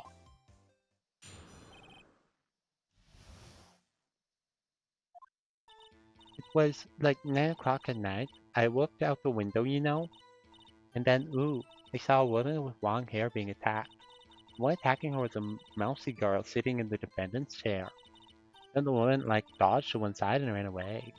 But that girl, she got up to her and she hit her. Then the woman with the long hair kind of stumped. The end. That's all I saw. Every little itsy witsy wink. Hmm. Well, Your Honor. I see. It's remarkably solid testimony. I don't see need to trouble a witness any. Wait, Your Honor. Yes, Mr. Wright? What about my cross-examination? Thought the witness's testimony just now was quite firm, didn't you? Mr. Wright, I understand you were mere phase understudy, were you not? You must know her techniques well. Her cowardly way of finding tiny faults in perfectly good testimonies. Hey, how dare you? Well, Mr. Wright, will you cross-examine the witness? Yes. Well, only because I have a feeling Edward doesn't want me to. Yes, that's some weakness. Very well, you may begin your cross-examination. Okay.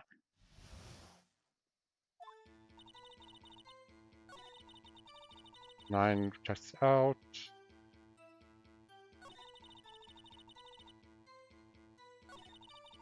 One dodged to one side and ran away.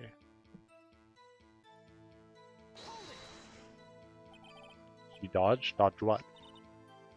Well, the attack. Please continue your testimony. Girl, she caught up to her and she hit her.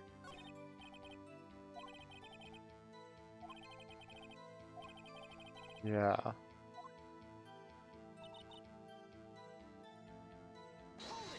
So just hold it. But why do you do that? Huh? Why? Why what? Why do you look out the window? Were you expecting to see something? Oh, well, gee. But that's it? She can't get out of this question that easily. It's all, I had the feeling. Well, I have a feeling she's trying to avoid the question. Maybe I should press a little harder on this one. So far I can run with this. Surely you must have had a reason to look out your window at that time of night. I know. Mr. Wright, I will not have you battering my witness. Battering? You insist on needling her with these trivial questions. Really don't think you should be allowed. Yeah, stop him. Poor girl. Order! Mr. Wright, you have been warned. Poor girl, what about poor me? You looked out the window. What did you see next?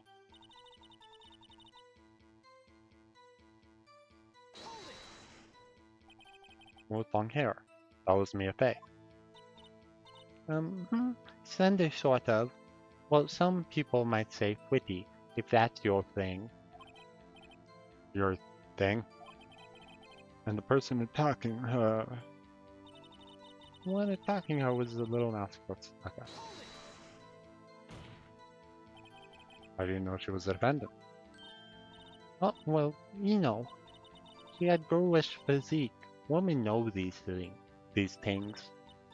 Look, I just know, okay? There is only one person I've seen her crying with short girlish physique. The testimony is bulletproof, Your Honor. He's right. I question the testimony. Hold on a minute, that testimony stinks. What? Miss May, I'm willing to bet that.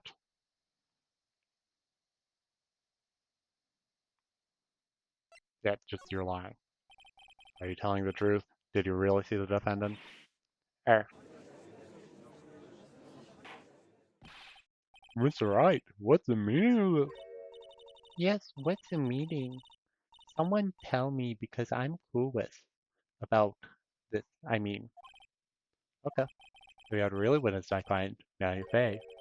You'll have noticed her clothes before noticing her physique. Okay? No one wears clothes like this on a daily basis, except her. I'm no expert on fashion, but her hairdo looks far from normal to me. However, the witness's testimony mentions neither of these things. But is that really what we're going with? Okay. Like, the hairdo I get. Like, maybe it was dark, so she just saw a silhouette. Testimony is bogus. But... Still, we don't know if she was dressed that way the night of the murder. She was, Your Honor. I saw her. So did Detective Gumshoe. What do you say to that, Miss May? Wow. What are you trying to say, you mean lawyer? I saw what I saw. I just didn't think all the twiffling little details were necessary, darling. Miss May, the court would like to remind you to please omit nothing in your testimony. I'm sorry, Your Honor. I'll be a good girl. I promise. Wink. I hate her. Your testimony, your testimony again, if you would. Dang, almost had her. On this count. I did see everything. I did. The victim, the woman dodged to the purse attack and ran off to the right. Then the girl in the hippie clothes ran after her, and she hit her with the weapon. I saw it.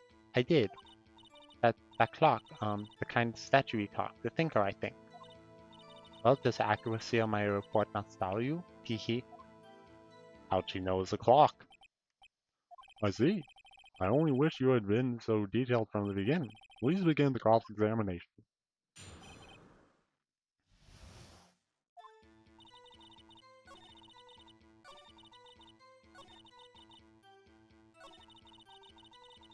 How did you know it was the clock?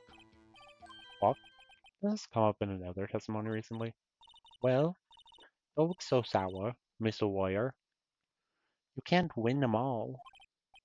No, but I have a feeling I'm onto something now.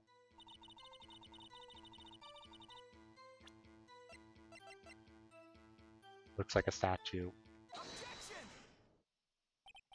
Miss May, what you said just now was quite revealing. Revealing? Ooh, you like that, wouldn't you, naughty lawyer, Mr. Warrior? I hate her. You just said that this statue of the thinker was a clock. But there's no way of knowing that just by looking at it. Another person in much the same position as you recently called it a clock too. And he was found guilty of murder. Order! Order! Miss May, can you explain how you know this was a clock? Oh, the witness saw the murder with her own eyes. That's all that's important here. There's missing evidence. Spence is trying to confuse the issue with trivial concerns. Yes, of course. You withdraw your question, Mr. Wright. The questions are all I have, Your Honor. As you may recall, I've caught murderers with these questions before. Well, only once. Objection sustained. You may continue to question the witness. Ew, that was close. If he'd stopped me there, the trial would be over. Well, what? So what happens now? What happens now is you answer my question. How do you know it's a clock? What? That's because I heard it. Yes, I heard it say the time. So you've been to the law offices of Vanco? No.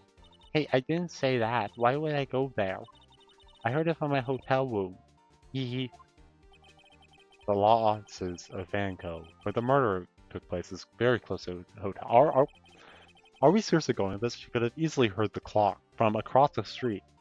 Oh, well, Mr. Wright, are you satisfied? No, Your Honor. Can't give up now. I'm not satisfied because it couldn't have wrong. Honor, members of the court, it is inconceivable that the clock in question rang. It's empty. The clock is missing its clockwork.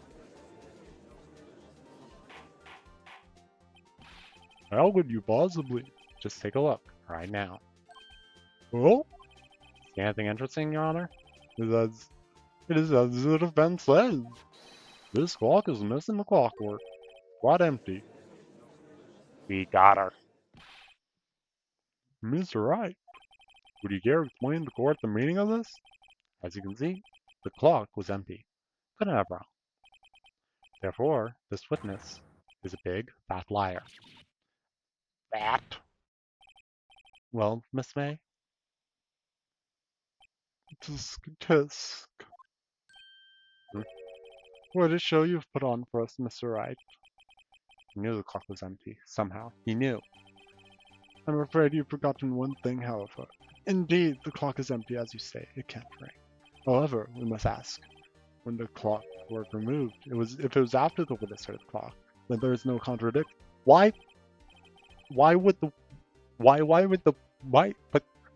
they possibly have a reason to remove the clockwork after the murder? Like, makes no sense, and then just leave it there? Like, but that happened.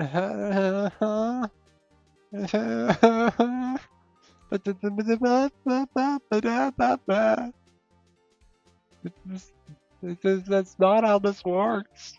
That's not how anything works. What the? The rock might have been emptied after he heard it. Why? That is exactly what happened, Your Honor. Well, Mr. Wright, can you prove when the clockwork was removed? Yes, I can because of the call. Oh, impossible, of course. I have proof. What? Was it you who told me to proof? Who told me proof is everything? Well, I was listening. And now I'll show you the proof you like so much. The evidence that proves that when the clockwork was removed is...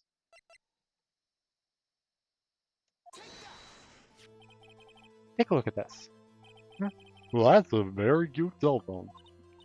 You have a girly phone. Wait, this isn't my phone. Let's listen. There's nothing wrong with having a girly phone. I don't have one, but there's nothing wrong with it. This is a defendant's cell phone, and it contains a recording. A recording of a conversation she had with the victim on the day of the murder. Order. The defendant's cell phone. This wasn't brought to my attention. Perhaps Detective Dung, she overlooked it. The detective better remember he's up for evaluation soon. I gotta say, I'm starting to feel bad for this big fella. Let's hear the conversation. So you just want me to hold on to the finger for you then? If you could. Oh, I should probably tell you, the clock... Oh, the clock isn't talking right now. Oh, it's not working? That's lame. I had to take the clock out, sorry. Your Honor, I think this makes it clear the clockwork was already gone by the time this was recorded. Which was well before the witness even arrived at our hotel. Well, Miss May, do you get to explain this to the court? Just how did you know that the weapon was the clock? Well, isn't it obvious?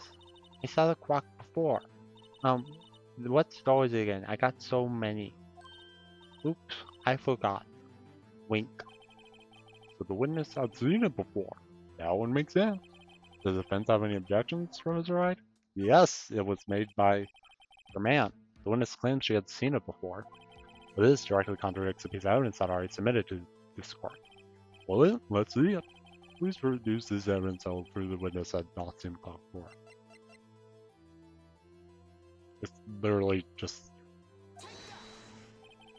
simple. This clock was never in any store, ever. What? A friend of mine made that clock. Only two exist in the world, and the one that isn't here is in police custody. Impossible. Everything is sold in stores. Miss May, I think it's high time you went shopping for a better excuse. But, ding. But excuse is not on sale today. Uh,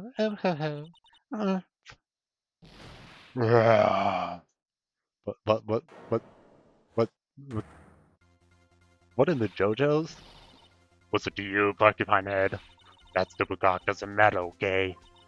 She did it, and she should die for it.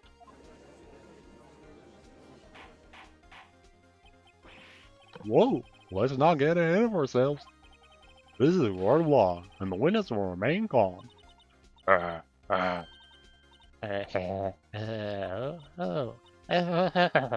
Silly me. Did I, lose it? I guess I did. Teehee. Wink. Scary. It is scary. Miss Meg, let me ask. Tell me, how do you know the weapon was a clock? Over here. Does the defense have any opinion on this behavior? Okay, this is it. Yes, Your Honor. I'd like to explain how I see the truth of the matter. April May, you knew the weapon was a clock because you heard about it. The witness had never held the clock in her hand. However, she had heard that it was a clock. She heard? That is correct, Your Honor. There's no other way she could have known the thinker was a clock. And I can show you the proof. Well, this is interesting. Let's see it then. Show me evidence proving the witness had heard the murder weapon was a clock. Wiretap. Have a look at this. That. Oh. Yeah. I found this in Miss May's room. Mr. Wright, please explain to the court what this is. Miss April May, you're tapping the victim, Miss Maya Faye's phone, were you not?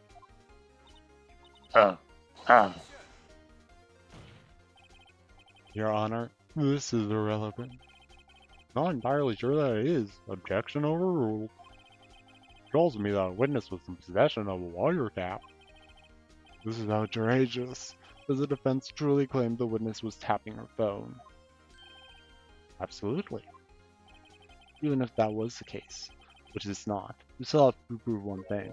Did the victim ever say that the weapon was a clock on the phone? Can you prove that? I think not. They literally did. Oh yeah? I think I can. It's simple. What? Here's my proof. It's just this again. Present defendant cell phone. Yes, we've seen that. This is one smart conversation between the defendant and the victim.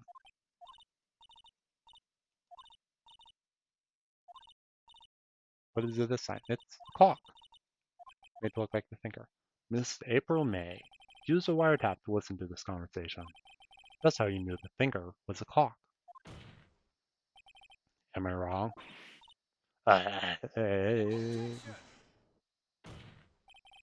Your Honor, this is ridiculous. Your Honor, look at the witness's face. Does she seem amused to you? Defense demands an answer.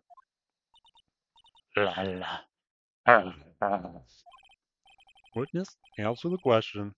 Did you tap her phone? Miss May. Shut up, all of you. What gives you the right to talk to me like that? You lawyer.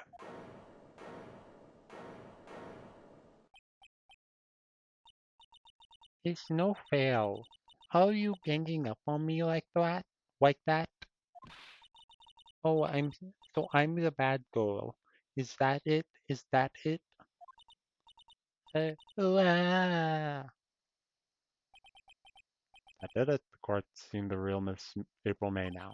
Now deal the final blow.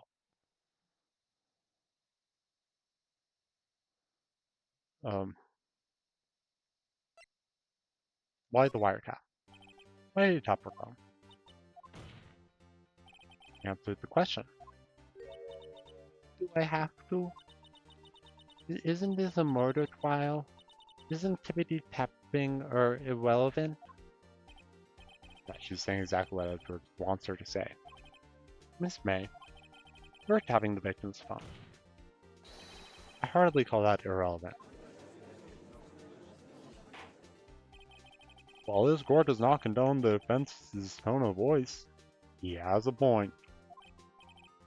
Well, Miss May, do you have an explanation for the court? Can you prove you had nothing to do with this murder, even though you tapped her phone? I'd like to see her pull that off. Mr. Lawyer, I saw that evil grin. You're probably thinking I'd like to see her pull that off, wouldn't you? Darn, she's good. Well, you're not the first man who's thought that. And of course, I can and I will. Can't be serious, no way. Way, I say. Way. But I assure you, I'm serious, Mr. Lawyer. Okay, so the killing happened around 9 at night. Why, that's just when I was getting room service from that sweet bellboy. Room service? Iced coffee. I believe it was. Iced coffee, you know, like normal coffee, but cold. If you don't drink it quick, the ice melts and then you have a regular cold coffee. Iced coffee. Think I'm making this up? Ask the bellboy. Wink. Ago, the witness was not at the scene. Time of the murder. Yeah, because she never touched it, but like we already determined that. So where does that leave us? It's my greatest pleasure to inform you that the witness appears to have been tapping the victim's telephone. However, that is a separate crime with no bearing on the current case whatsoever. The testimony stands. He saw the defendant, Faye, commit murder. No, they're going to let her just walk away? There's no way I can win this unless I tie Miss May to the murder somehow. Well, does the defense have anything to say? Well, come on, think of something. Well, the bellboy has a witness. I would like to call the hotel bellboy as well. Something suspicious here, I'm gonna get to the bottom of it. I think you've sunken quite low enough already. I object to calling the bellboy. Why? What's your reason? Because I hold that wiretapping had nothing to do with the killing. However, if you agree to one condition, I'll consent to calling this witness. Condition? Miss April May's alibi is not called into question after you examine the bellboy. Then you will recognize that Miss April May was not the killer, thus she is innocent. Thereby, you must also accept the verdict of guilty for Miss Maya Fey. That is my condition. But I'd better find something suspicious in that bellboy's testimony. Otherwise, Maya will be declared guilty on the spot. What should I do? Accept. Alright, got nothing to lose except for everything. Understood, I accept your condition. Fool. Fell right into my trap. Oh. Wait. Where are you, Will? Court calls the hotel bellboy to the stand. I believe we're ready for the witness to testify. Certainly does look like a bellboy. Yes, sir. I received your summons in the middle of work, sir. I'm happy to be of service. That diesel looks rather heavy, so without further ado, the witness may begin his testimony. Very good, sir.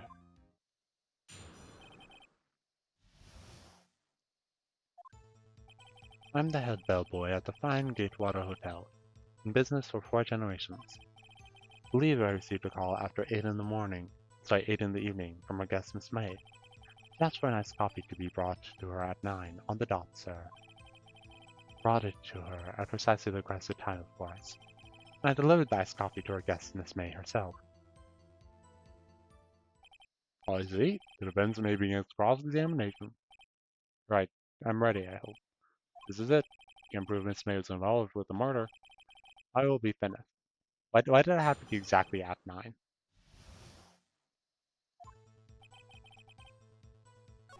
Yeah?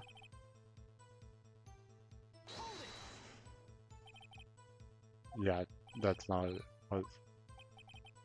Or can you be certain? I checked Miss May personally, sir. Not only did I see her in all her stunning radiance, but I also heard her voice. And then I saw them, and... What? Huh? Did, does he want to marry the pink man from the beginning? Is that what's going on? What then?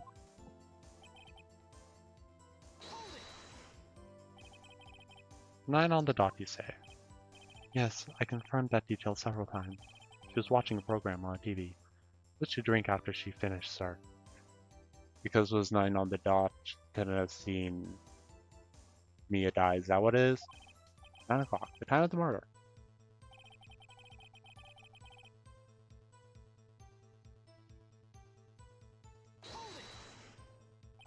Precisely 9, then. Precisely, exactly, and most definitely, sir. 9 p.m. You'd be so sure. Miss May was quite insistent that it be brought then. Oh, bellboy, hee hee. I'd like iced coffee at exactly 9. Something like that, sir. Therefore, I knocked on her door at the crack of 9, sir. Why would she be so particular about the time?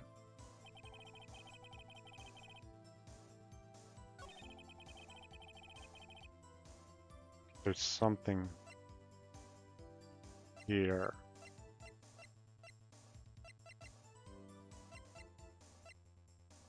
It was...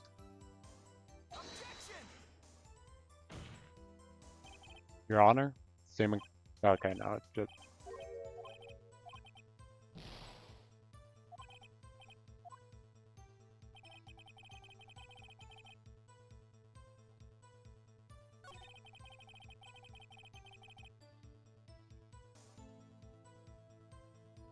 Hmm.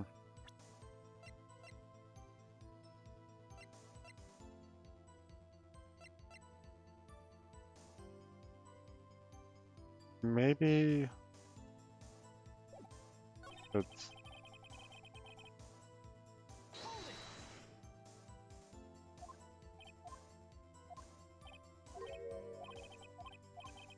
Maybe what I need to do is...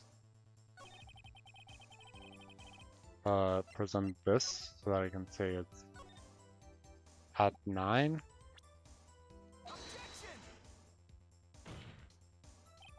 Your Honor, that statement got... Okay. Yeah, I'm...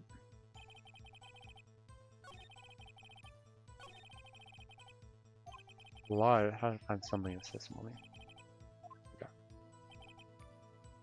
Then switch 4 generations. I believe I received a call after 8 in the evening.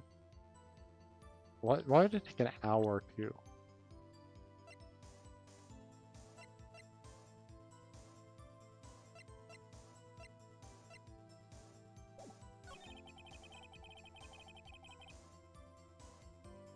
This really gets me, and I don't know.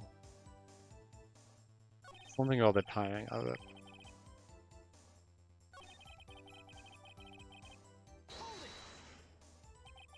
You sure it was Miss April May herself?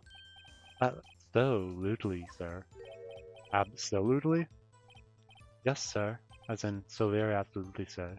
It's an endearing mannerism of mine. How come you're very certain? Well, when I bought the room service, sir, the guests are favored with me, an embarrasser, sir. Huh? Embarrasser? Is that French for embrasser, embrace? French for kiss, sir, but not a French kiss, sir. Have a peck on the cheek.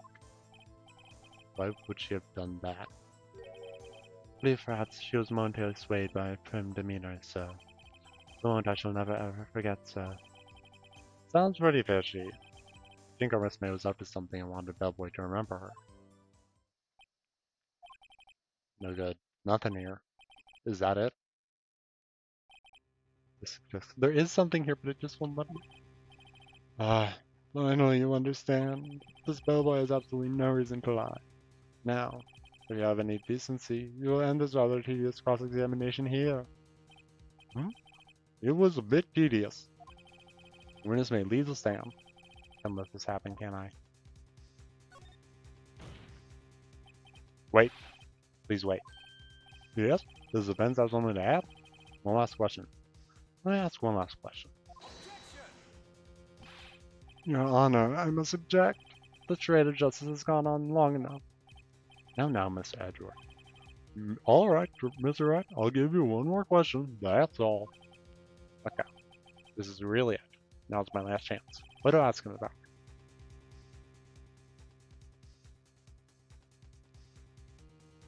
I could do checking because I saw there are two people.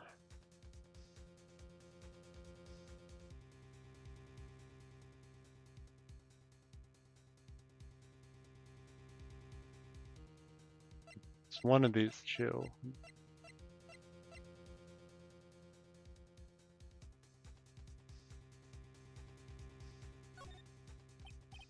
Tell me again about our room service. Again, sir? Exactly 9. I delivered room service to Miss May in room 303. Guest had requested iced coffee. $18 with price with our call. I see. $18. Doesn't that seem a bit expensive? Yes, well, iced coffee for two, you know. We don't skimp on the ice, sir. You got him. What did he say? What did you say? Rather, quite. Oh boy, tell us the truth now. Was someone else staying in Miss May's room? Here we go. Love the song. I object. That was objectionable. Objection overruled. The witness will answer the question. Yes, I see. Why did you not mention this in your testimony? Well, sir, you, didn't ask. Okay, who asked?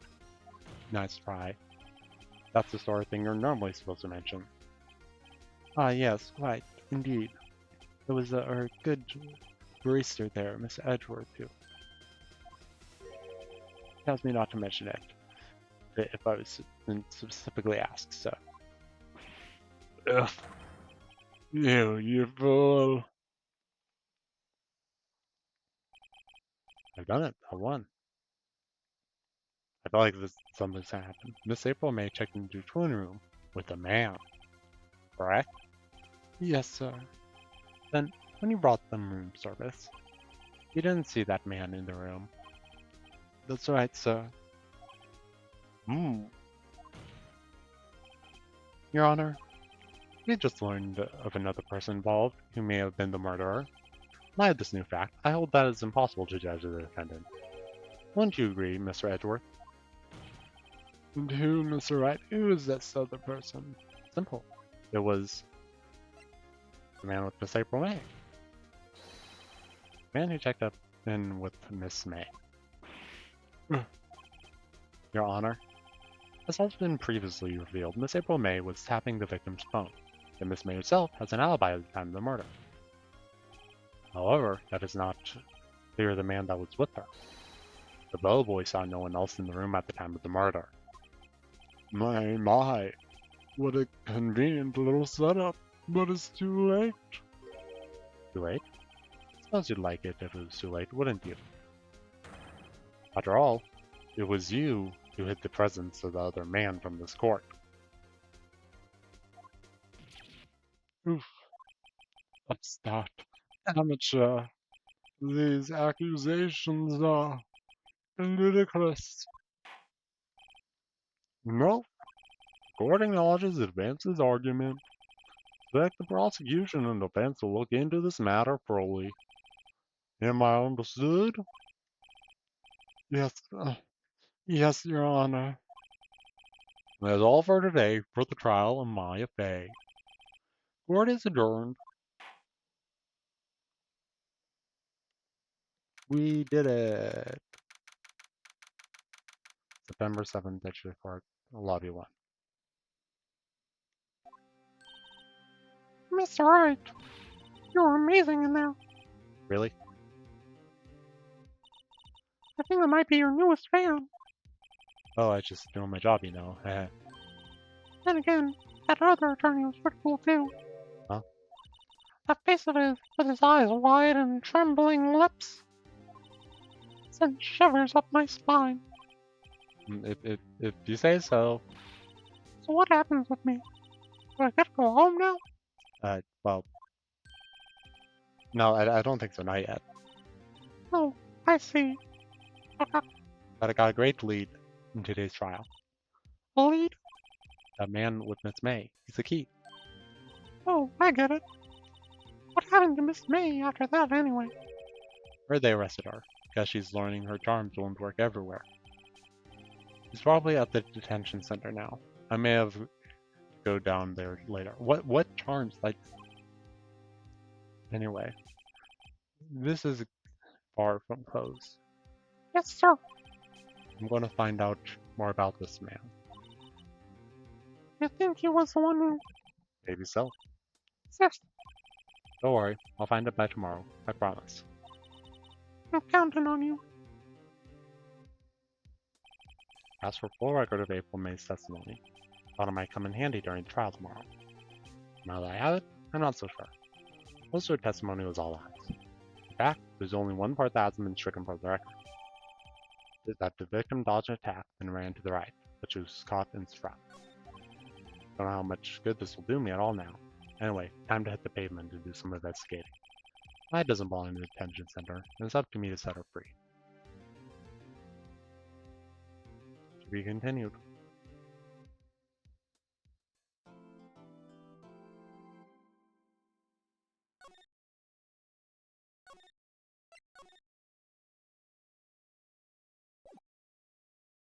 Yep. September 7th. Detention center. Well, hello. I didn't expect anyone to visit me in such a dank place like this. It is really quite moving. Not the stinking lawyer. I hope you die.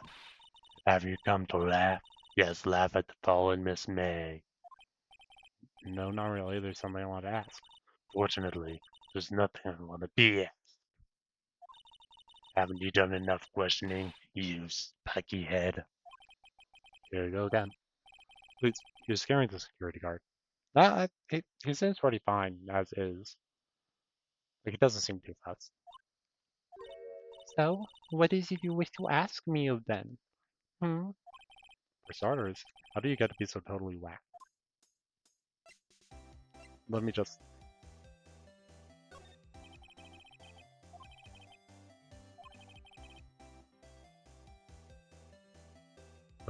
Look, I had no idea what that has to do with anything, but... Okay. That man. About the man who you stayed with in your hotel room. Can you tell me about him? Where is he? Come on. No way, Jose. Maybe if I had something together to talk. Why did you place a white tap on me, phone? Oh, when you say it like that, it sounds so cold. So criminal, because it is. Tapping Phil's phone is a crime, Miss May. Well, I suppose you learned that in lawyer school. Wait. It's one of those impossible facts. How am I the creep? He's the one listening in on children. Say, why are you so angry? I mean, you don't look like a bad person. Oh, that does it. Bottom-beating, scum-sucking lawyer. But, I can't tell. Does she have a thing against lawyers or just against me? So I'm gonna... Hey, guess what? Actually, I, really hate your guts. Took a lot because, well, I'm not cooperating. Thanks to notice. Okay.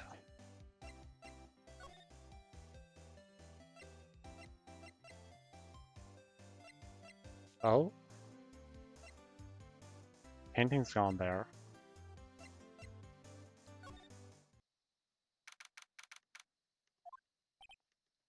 It looks like Roast work is out today again. Maybe he's avoiding me for some reason. Wait a second, wasn't there a giant painting hanging on the wall? Yeah, yeah. It was a painting of...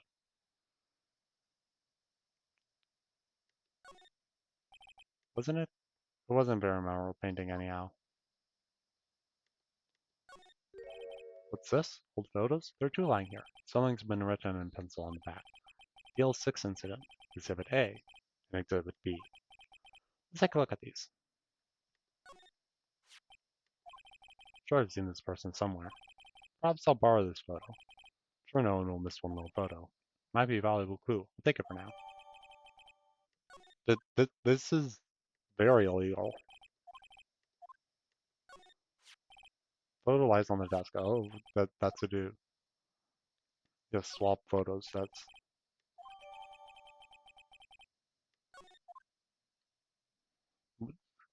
Why can't I take both though? Well, we know that's a dude. Um.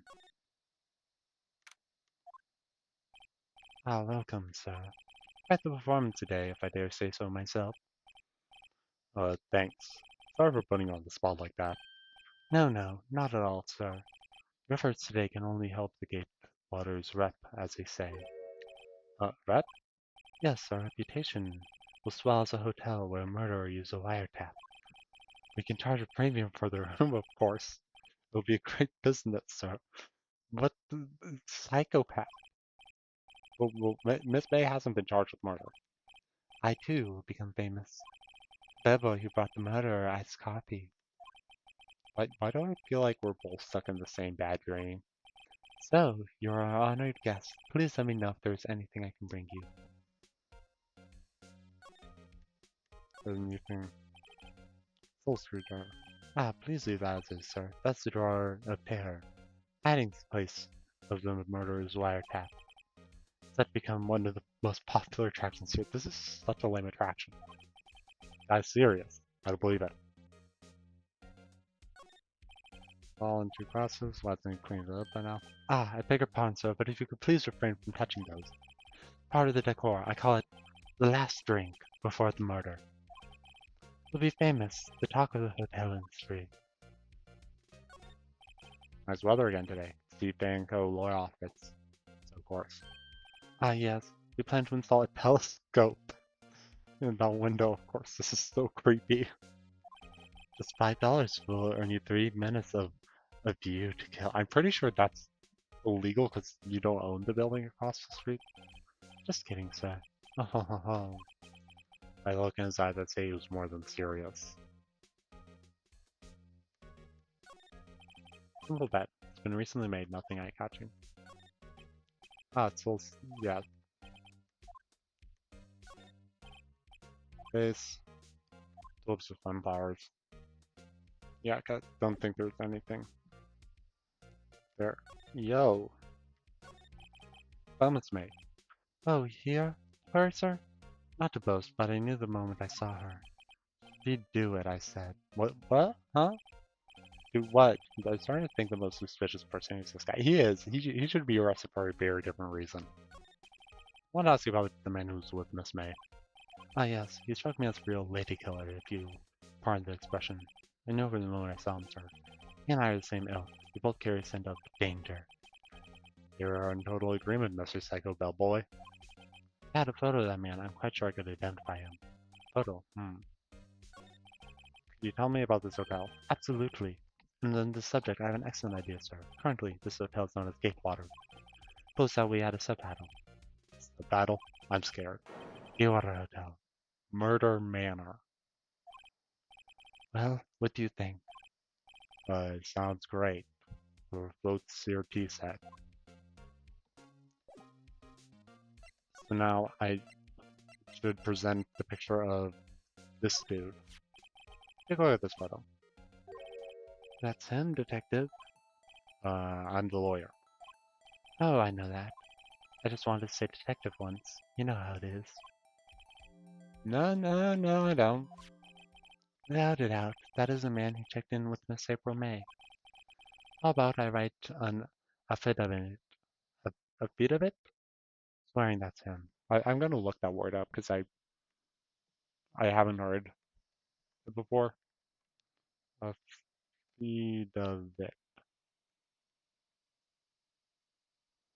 Written statement made under oath.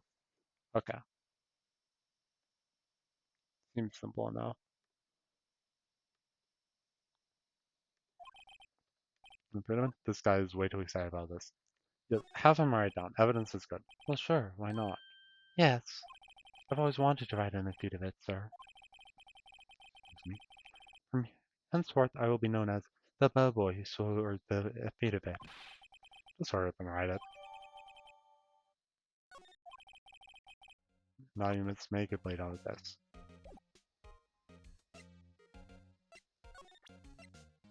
But did you know that I am a lawyer? I'm sorry. All I could think about is during the trial was the hotel. Wasn't paying much attention to the evidence. So that is evidence for the case.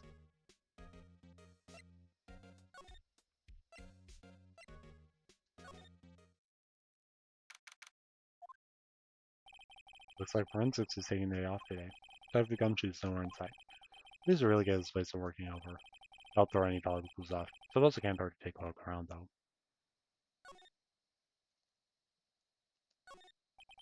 Sky is blue and so am I. There's a hotel right across.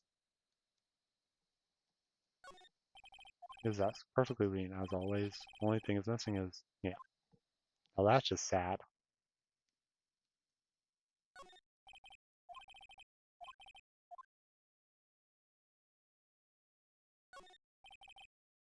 Favorite pot plan. Guess I'll have to water it now. Old movie poster. First movie that made me cry when she saw it. Should check it out one of these days. Well, I don't think there's anything there, and that's just making me feel sad, so. Roseburg. I'm a photo on the desk. Hmm.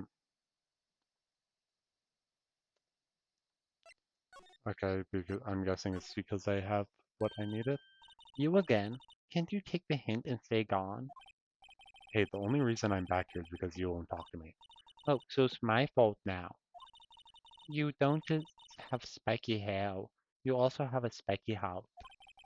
That does it. When this case is done, I'm shaving my head. That man. About the man who stayed with you in the hotel room. Here, tell me about him. Where is he? I'm not telling. Look, he's being accused of murder. I don't think you want to be protecting him. Would you have sold out the late Miss Faye to the cops? No. See? And, maybe if I had something to get her to talk. I do indeed. It's this badge which proves that I am a lawyer.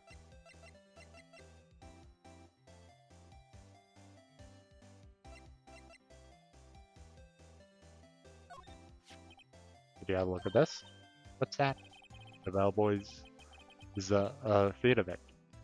Tells us everything he saw, such as the man you checked in with. It was most definitely this guy. Now I'm getting somewhere.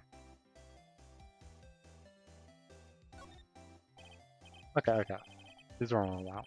I should be gentle. This may. It'll be easy for me to hand this fit of it to the police. If I get involved, wouldn't your boss be even more inconvenienced? All I want to do is have a little chat with him. Wouldn't you tell me? Is that all you have to say? Yes. It's so easy for you to get the police involved, then why don't you? Some might think you're not up to it, Show them a little kindness and they jump all over you. Opposite effect, great. Aw, smart. Poor little warrior. And you were so close. This isn't working. I think I've worn out this piece of paper's usefulness. But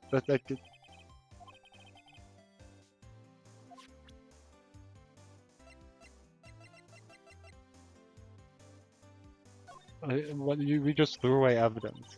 Correct. You're wasting your time. My lips are sealed. So, but I just ruined it then. I guess Maya's going to jail then.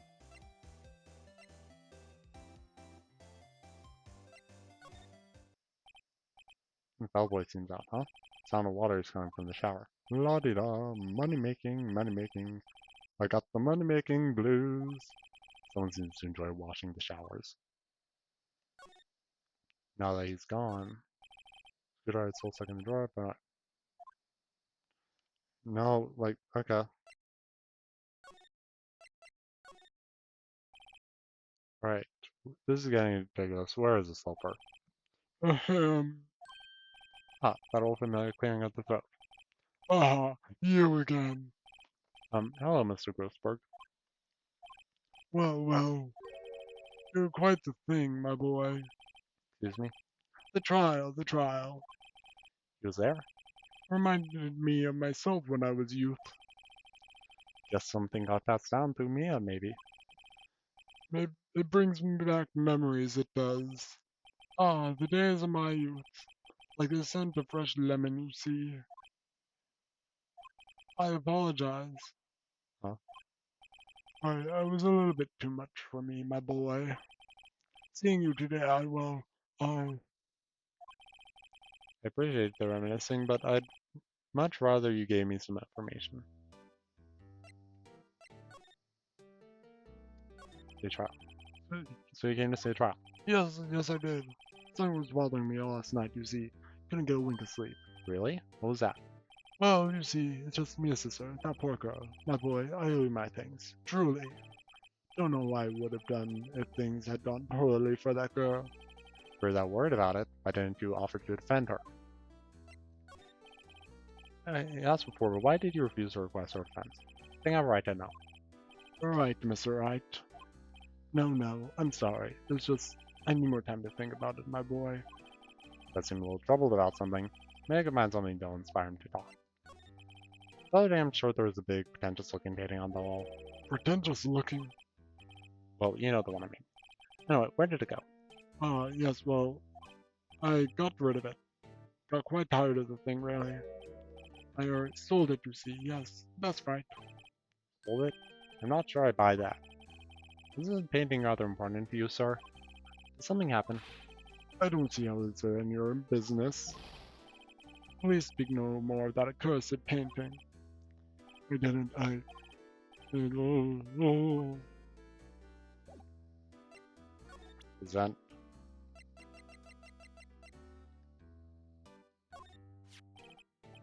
Excuse me, I was wondering about this boat. Where did you get that? Bart, Well, give it back at once. Mr. Grossberg, tell me about the man in this photo.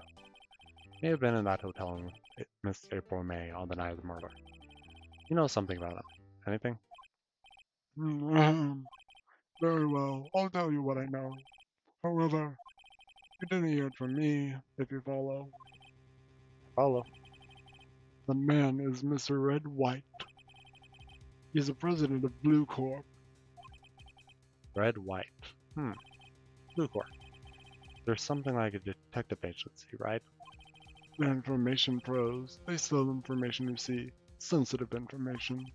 Despite his name, Mr. White has the blackest reputation of any man in this country. Should you run across him, watch what you say. You wouldn't want him digging up any dirt on you. Selling information. Sounds like blackmail. Can you tell me where Blue Corp is located? I suppose. Mr. Red White, at last.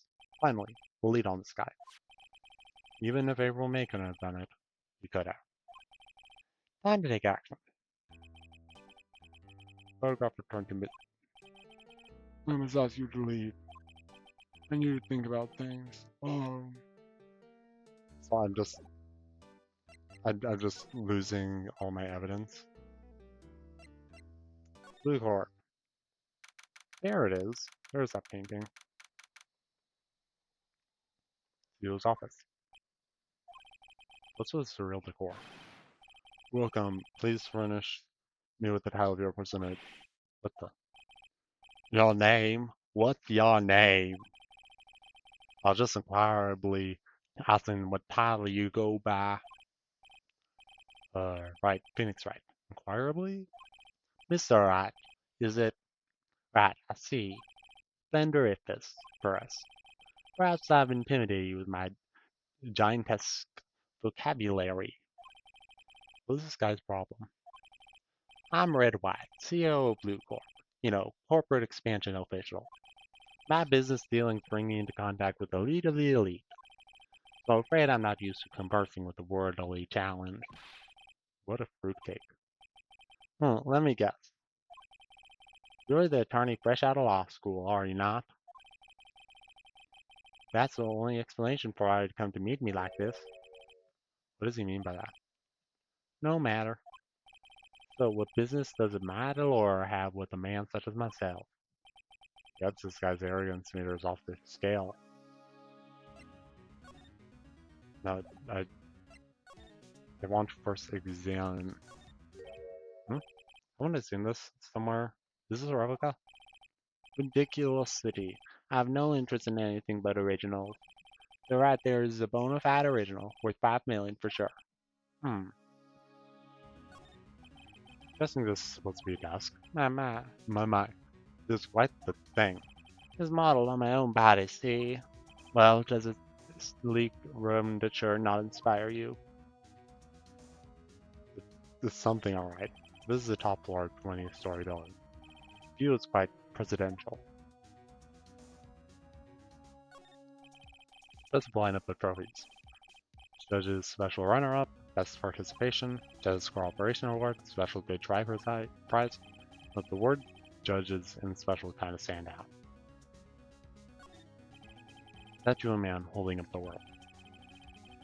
The Blue Corp sign certainly stands out enough. Model for the man is, of course, Mr. White. It's really a remarkable work of art, but probably too beautacious for you to appreciate, correct? I think it's a little too beautacious just for anyone to appreciate.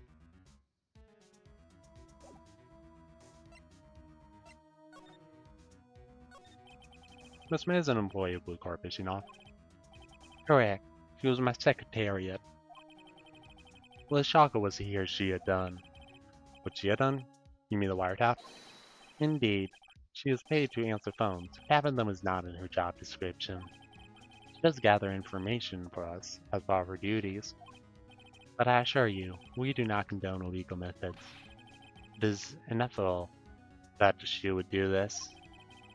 Sounds like he's trying to turn Miss May into a scapegoat. Night of the murder. Were you in April May's hotel room?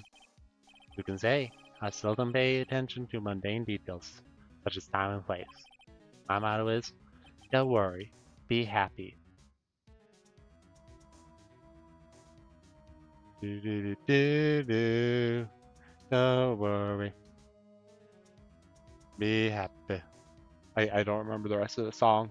Sorry, I tried. Still, Mr. White.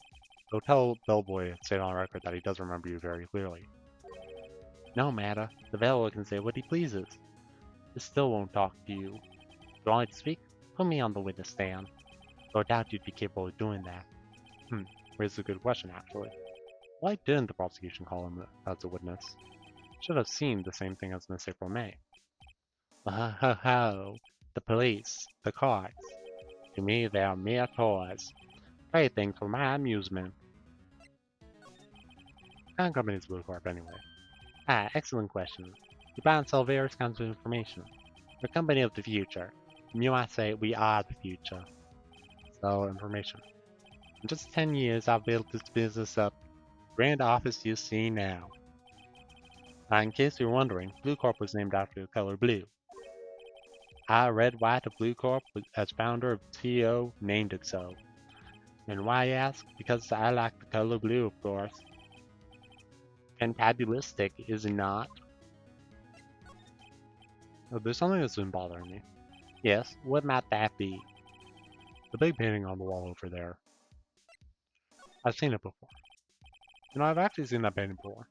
How? Just yesterday, actually. Your point being? My point is simple, or rather, my question is simple. Why is that painting hanging on your wall? Mr. Wrong, was it? Right. It appears you do not fully grasp your position here. Ask again. Who are you? Uh-huh. Lawyer. No, my feeble friend. A mere lawyer. Worth nothing. Zilch, zippo, nada. Just like that, Zara, excuse for an attorney. Grody burger. What? Uh, uh, oof. Heh, uh, he punched me. Well, Miss Elia, well, you're doomed. Heh. Charge me with assault. Charge away. I'll welcome it. For it is you who will be found guilty. But in my exposition, the police, the courts, they all do my bidding. So you say. But I wonder, is that kind of control really possible? Don't expect you to understand. It is a world beyond your compensation. Came here for Grody birds, I presume. Mr. Grossbirds, yes. Then you must ask him, why is it that this painting of his hangs here? Perhaps then he will tell you. Perhaps he'll explain how a man can live life purely for personal profit. Go now. Skedaddle. There's nothing more to discuss. You think he needs to, floss, like, the cleft of his chin? Like, I don't know, I feel like you'd need, like, something to clean that out. So that was just a really weird tangent. Okay, go to the law office. Oh, I don't think he's not supposed to be down here. Maybe I should clear my throat. Jumping is the host of that. Oh, you. What's wrong? You look so You look so pensive, like an old man at the end of his day. I'm not senile yet. I was just thinking about this whole mess. Something really bothering him. How much is clear?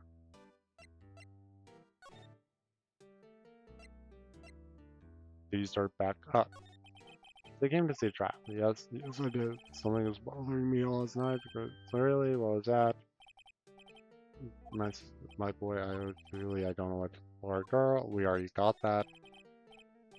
But user reports offense.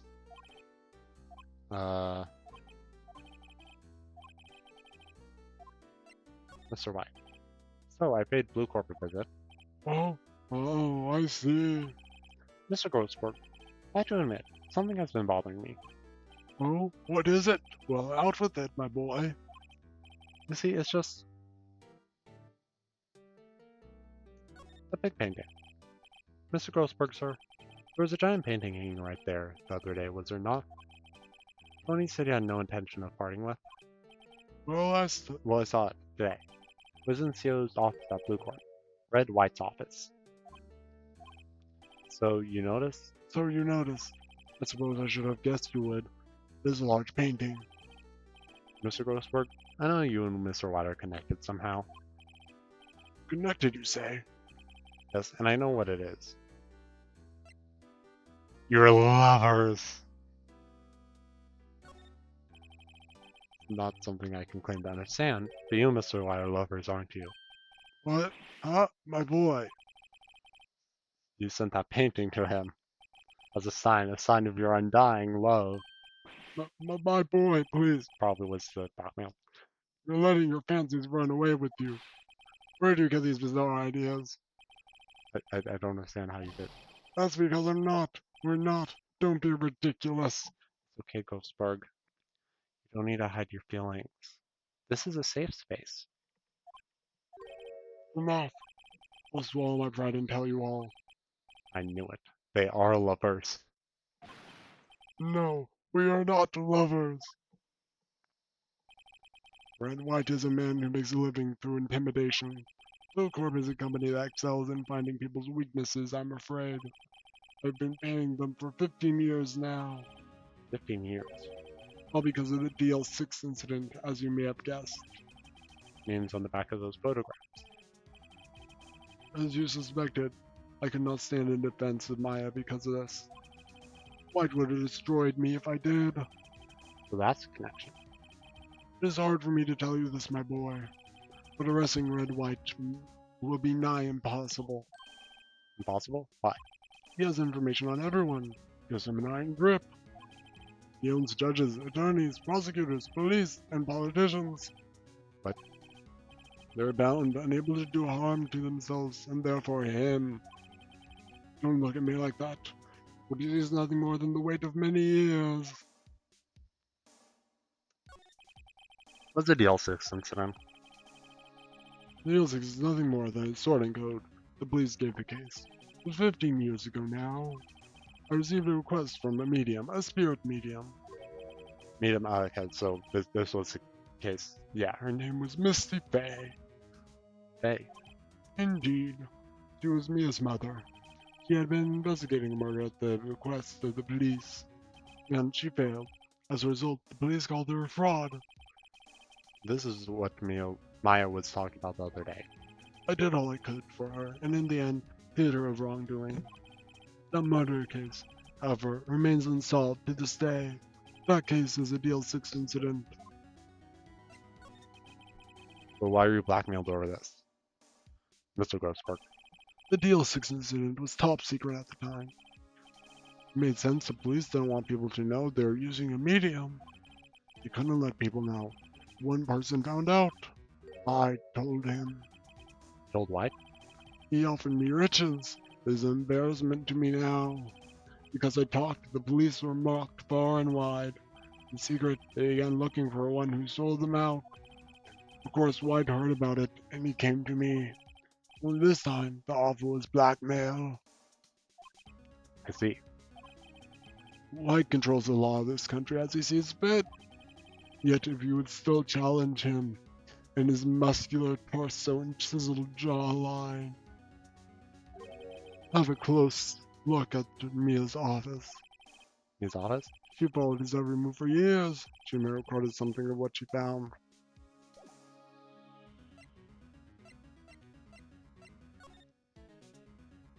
Okay, so that's the reason why you can go here. Funny. Look at the room, it seems so normal.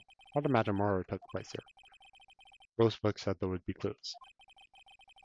Maybe I should have another look.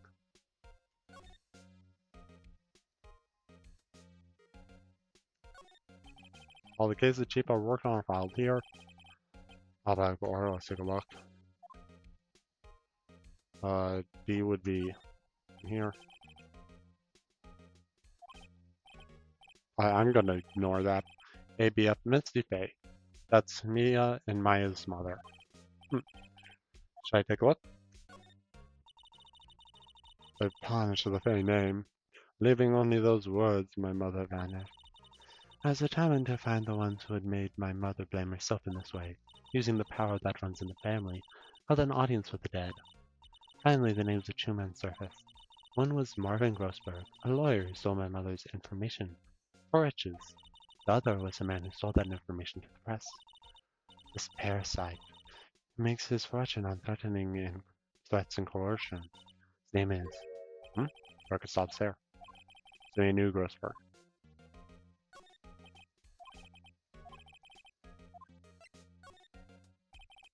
See J through S, nothing much in here. Spam, yeah. Well, now I'm floating through a bit. Suicide, you. She has a collection of reports. There's politicians, policemen. There's writing on most of these in pencil. White? This is Mia's handwriting. Wait, I get it. Mia thought he was involved in these suicides. White drove them all too. I can use these newspaper clippings. Let's find the most disturbing one.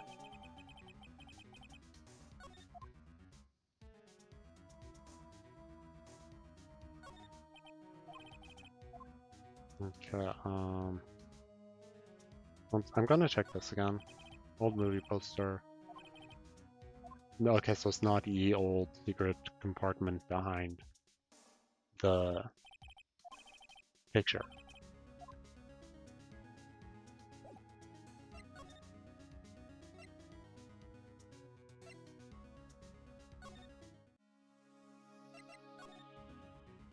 No.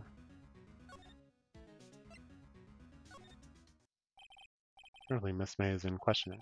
Thought they'll let me talk to her today. Okay.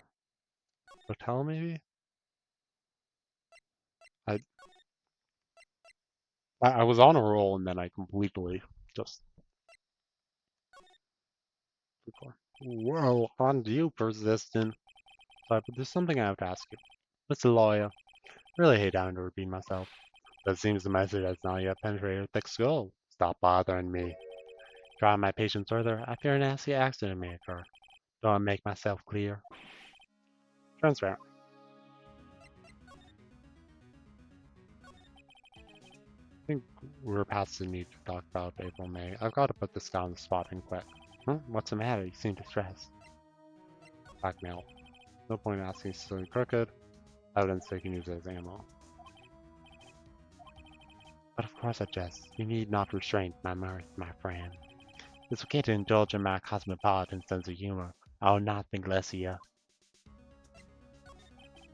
Got pulling wolf eyes, got put on the spot and quick. Stop that. Pockets give me goosebumps. I'd rather much prefer the gaze of Mr. Grossberg, Mr. Grill.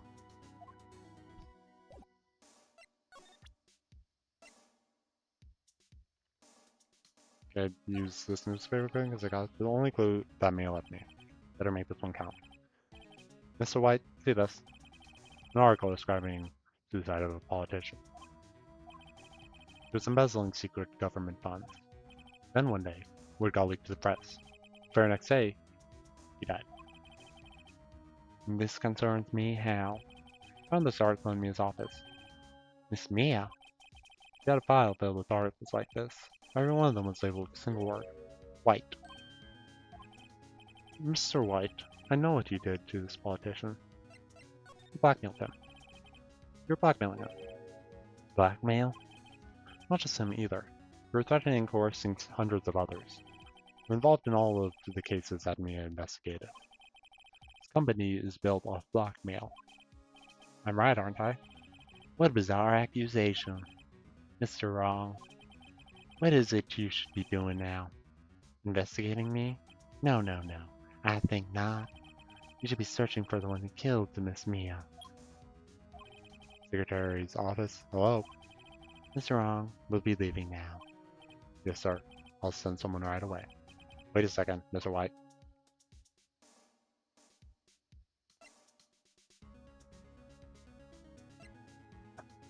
Do I play into his ego? Is there a way to... Oh, can I...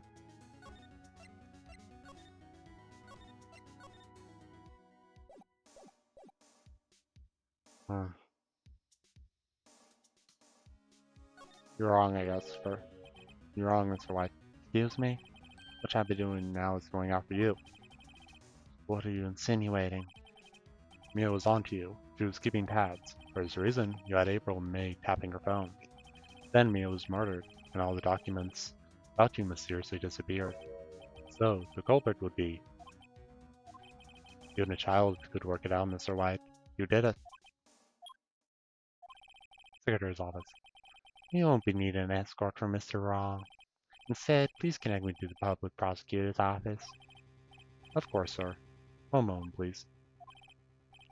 What? That you? What are you doing calling me at a time like this? Holy, Chief Prosecutor. I've changed my mind. I want to testify tomorrow. What's this about? The Mia Fey case. I witnessed the murder, you see. And thus, as a very important witness, I would like to testify. What? Why now? I thought you said you didn't want to go to court. I too. I told you I changed my mind, didn't I? Oh, and one other thing. Send the police over here right away. The man is standing right in front of me. He looks dazed, but could be violent. What? What man? Are you even listening? The executioner, the hatchet man, the liquidator, the killer man. What? Hello? What? Mr. White, this is another one of those. Chief Prosecutor, I do not believe you are in position to freely offer your opinions to me, correct? I'm telling you to send police, now.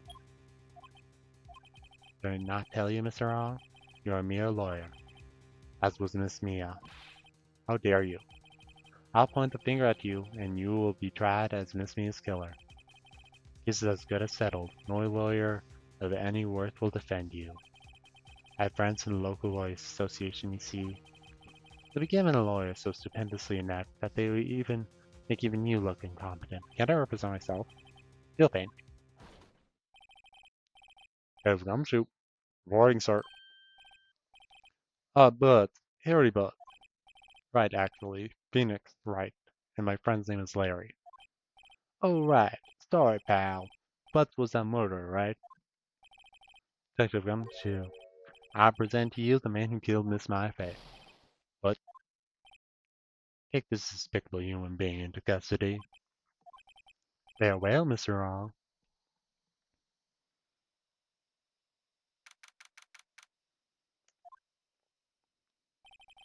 I can't believe it's only been a day since the first trial. Trial begins tomorrow. West's gonna set a trap for me. Prosecution will be in on it, of course. Edgeworth included. Attorney was assigned to me by state yesterday. I refused. I had an idea. Right, Mr. Wright. Oh, Maya. Great, they let you out of detention. Just now, yes. It's all thanks to you. Now I've read we switched places. What? You mean you? I explained what had happened to Maya. I don't believe it. Huh? How many people does that man need to destroy before he's satisfied? My mother, my sister, and now you. This has gone on too far. Mr. Wright, please tell me, is there anything I can do? Well. Help me break out of here. No, to defend me in court. Right, you could be my defense lawyer tomorrow. All right. Huh? Leave it to me. I am Mia's sister after all. Lordship runs in her blood. Literally ghost powers that ran in your blood. I'd better run to the bookstore and pick up a copy of Law for Rookies. Oh, I'm so going to jail. Wait. What? I'm kidding. It was a joke. No way. Okay, I thought it was going to be like he was going to be the person we had the lawyer, but we'd actually be the one arguing. Aw. There really isn't anything you can do for me anyway. But I can't just sit here and do nothing. I've got to give that man a piece of my mind. Just a piece. Okay. Then come to the trial tomorrow. Okay. I'll be there. I'll show them a thing or two.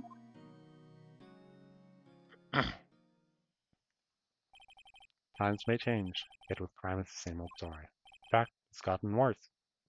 Lengthy court proceedings are no longer realistic. Beginning a few years ago, a limit of 3 days was put on initial court trials. Almost all finished in one day, most with a guilty verdict. I never thought I would end up in the defense chair myself for this case. The true culprit appearing as a star witness. This is it. Tomorrow it's me or him.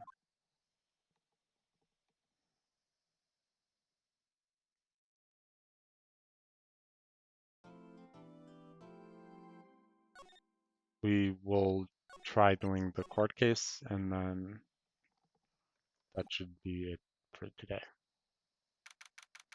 September 9th, and lobby number 1. Well, I guess this is it. Yeah, one way or another, this case gets decided today. Ah, Phoenix, look. Prosecutor Edward. I received a call from the prosecutor's office yesterday. I was told that whatever Mr. White says today, it will be the absolute truth. No matter how you try to attack this testimony. If I raise an objection, I have it on good faith that the judge will listen to me. But does White have the judge in his pocket too? Yeah, he said he did. So you're saying I'm going to be guilty in the story? I will do anything to get my verdict, Mr. Wright. Anything. Why? How can you torment an innocent person like this? Innocent? How can we know that? The guilty will always lie to avoid being found out. There's no way to tell who's guilty and who's innocent. All that I can hope to do is get every defendant declared guilty. So I make that my policy. Edgeworth, you've changed. Huh? Phoenix, you know him? Don't expect any special treatment, Phoenix Wright. Phoenix? Well, court will start soon. What? Oh, wait. The defense attorney isn't even here yet. They're not. I'll be defending myself. What? Okay, let's do this.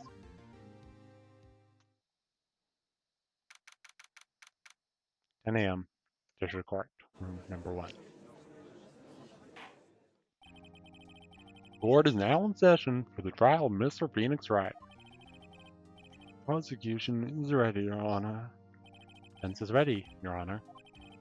Mr. Wright, are you sure you're up to doing this? Yes, Your Honor. I'll be defending myself. Understood. Very well, Mr. Edgeworth. Your opening statement, please. The details of this event are quite clear to the court. Today we'll hear the testimony of a witness to the defendant's crime. I see. The prosecution may call its witness. That went far too smoothly. Why didn't the judge ask Edgeworth why his witness didn't testify before? It's like he already knows why. Yeah, we would know this. If anyone's going to raise an objection about this, I suppose it's me.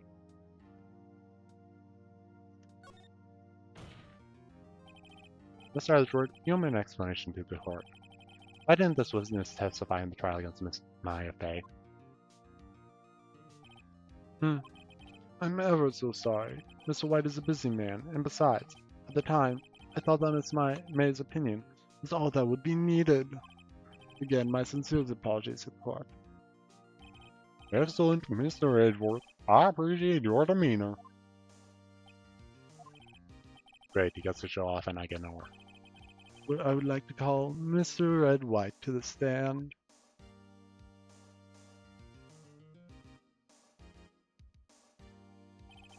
Please state your full name. You wish to know a title in my personage?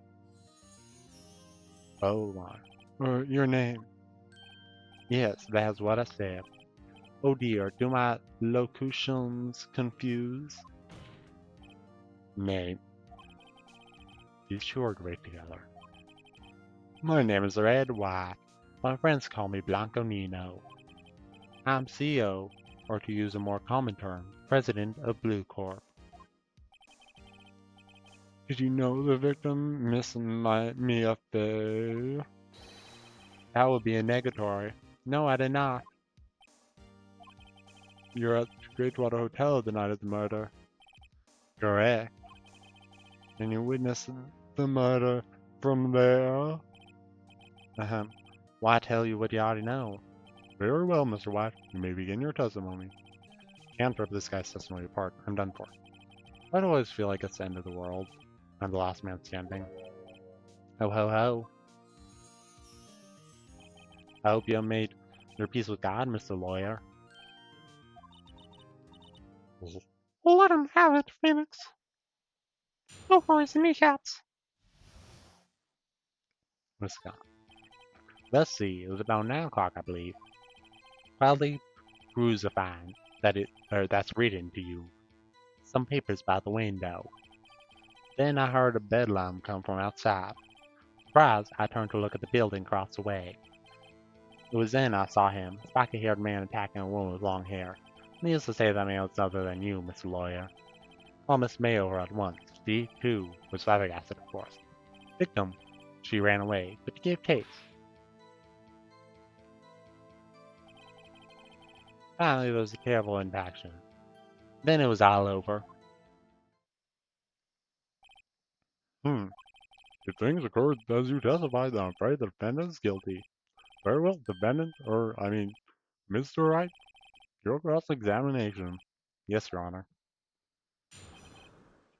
The voices are starting to bug my throat. 9 o'clock is right.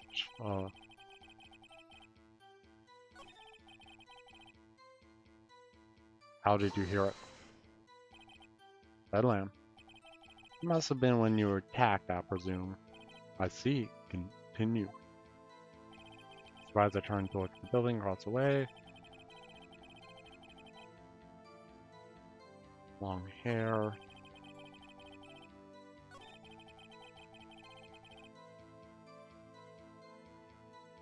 Surprise, of course. Fine, there's a general impact and then it's all over. Okay.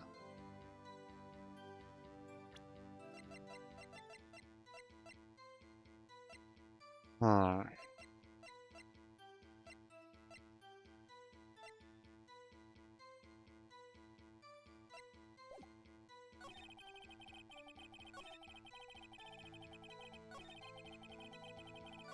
If it was...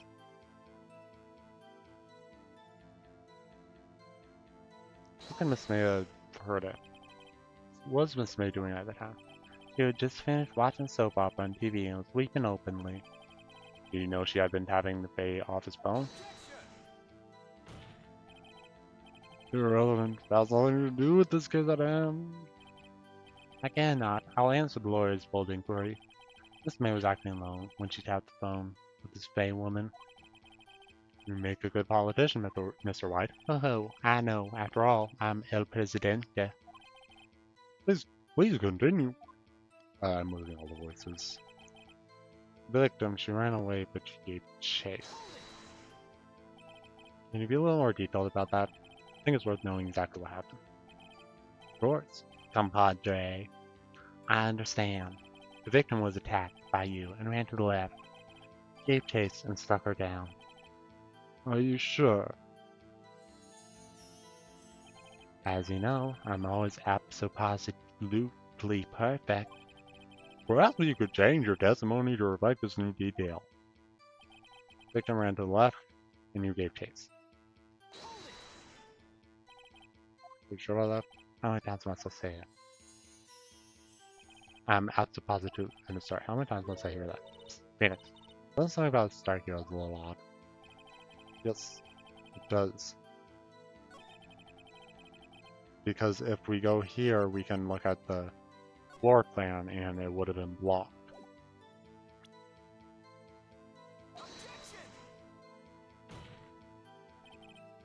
Your Honor, that statement contradicts this evidence. What? But no.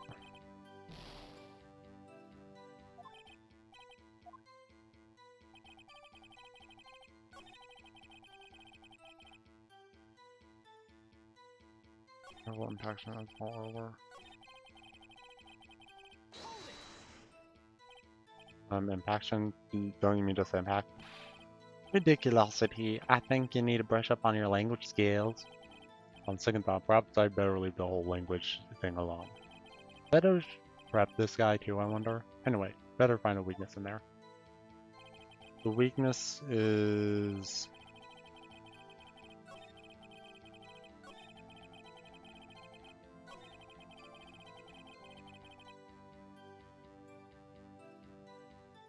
How did you steal his nose meat?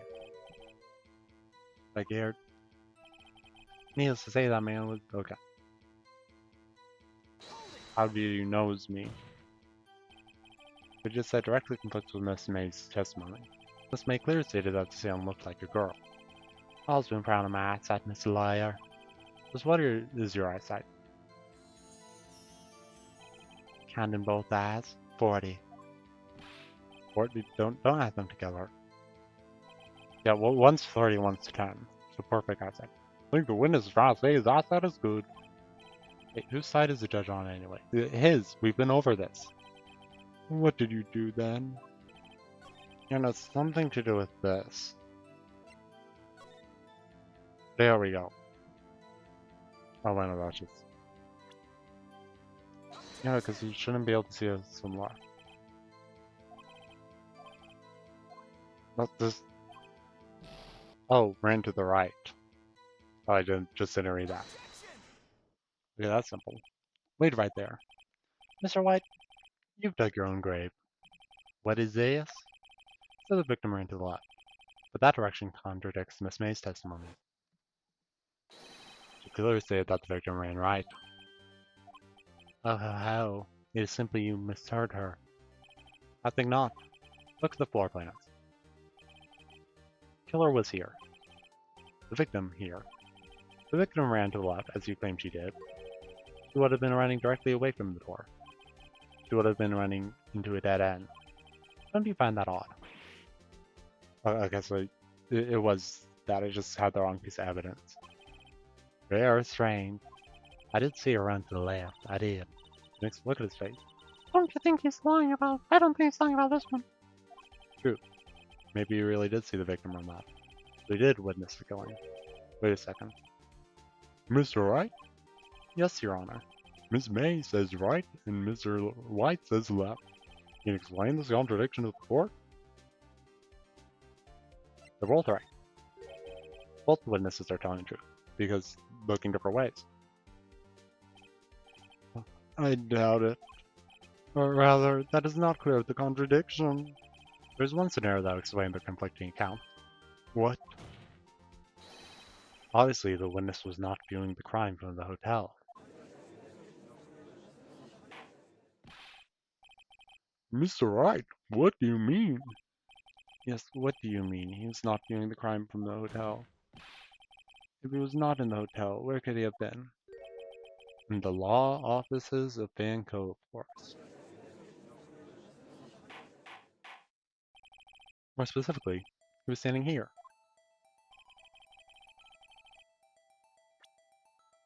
Oh, okay.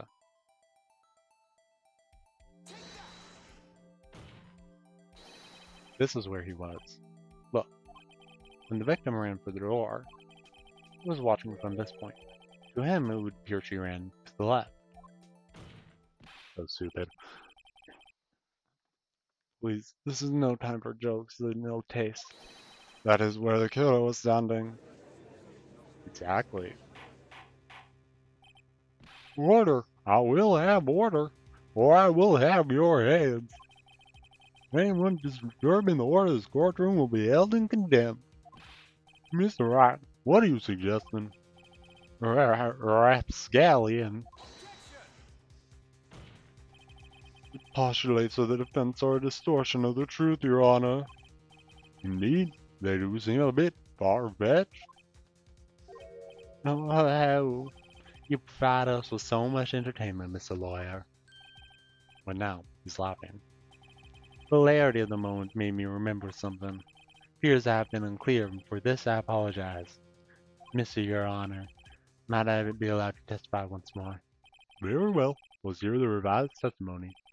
Good luck. Can't fix a broken testimony, buddy. This judge, I swear. Miss Baseball, when you saw Zero, she first ran to the left, and then you hit her, savagely. That's what I saw. Next, with the last of her strength, she ran to the right, kissed her, and delivered the final blow. There was only one strike. That is what Miss May saw. You see, we hit her twice. Don't you remember, Mr. Lawyer? That does seem to make sense. No, it doesn't. No, it does not. Will you be cross-examining the witness's testimony? That I will. I mean, yes, you are.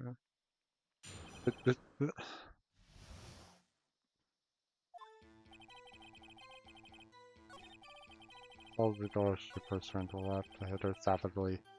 As I saw. Okay, so the thing is, I'll just stop saying it's me. Who is he? Is it right? If you claim that's not you, then show us proof.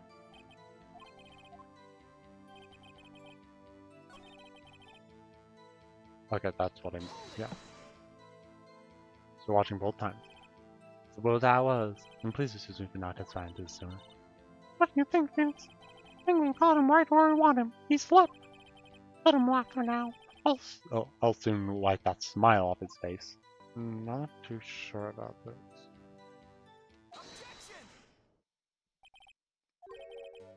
Mr. White, the victim died from a single blow. There we go. I just wasn't sure it would be included in this piece of evidence. What do you have to say to that? Or, how's my chance to hit him where it counts? Mr. White, wasn't it you who told this court you were absolutely perfect? I will refrain from using this phrase from now on. Your Honor, if you could ask the witness for a new testimony. The witness is obviously confused, Your Honor. I'd like to request a 10-minute break. Yes, Yes, Wright. The witness is confused because he's lying. I emphatically request that there be no break, Your Honor. Yeah, we want justice. Don't let him get away. Very well. If the witness would care to revise his testimony, crowd's on my side. No slipping out of this now, White. Mr. White? Oh, okay. True accounts. Well, see, I looked out the other window when I heard that thing fall. Then the next moment, I saw Miss Mia on the left. Killer, you attacked her, but she died. And then she turned and ran for the door. Then you did her in with a single blow. Thwack. What indeed? I know that so very well. You may begin cross-examination. Missy Anna, my stomach, you see, is hardened. Deal with it. This is almost over.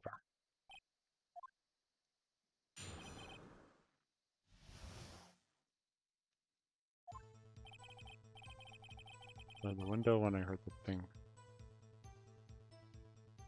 What other window? That there isn't another window. 7's off. No, but it is.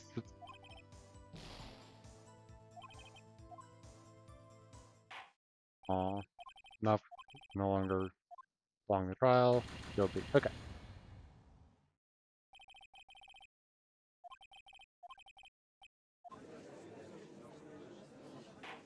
I am such a good lawyer. I really can't get the image of him flossing his chin divot. This cleft chin, right? That's what the term is. Can't get that out of my head. I think gunk gets in there. Like it has to. Well, if it's that much of a divot, like that tight of a chin. And now I know which one it is. It's this one. I still think that my previous one would have worked. Like I could have worked it out with other clues.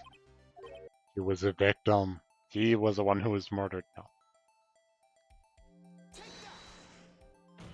The hardest part of this game for me so far is not figuring out the connection, but figuring out which piece of evidence to use for the connection. Oh wow, that was a wild dream. What other window? That's the thing. I think what was exactly that thing? Oh, the glass latches down. Right, the one that had fallen over at the scene. Yes, this thing felt regular. Yes. That they shouldn't be able to. Mr. White? Huh? Huh? What? You're saying you saw a glass slide down? Yes. Then change your testimony to reflect that. Sorry, my bad. The witness will revise his testimony. Okay, of course. Well, I was standing on the floor when I looked.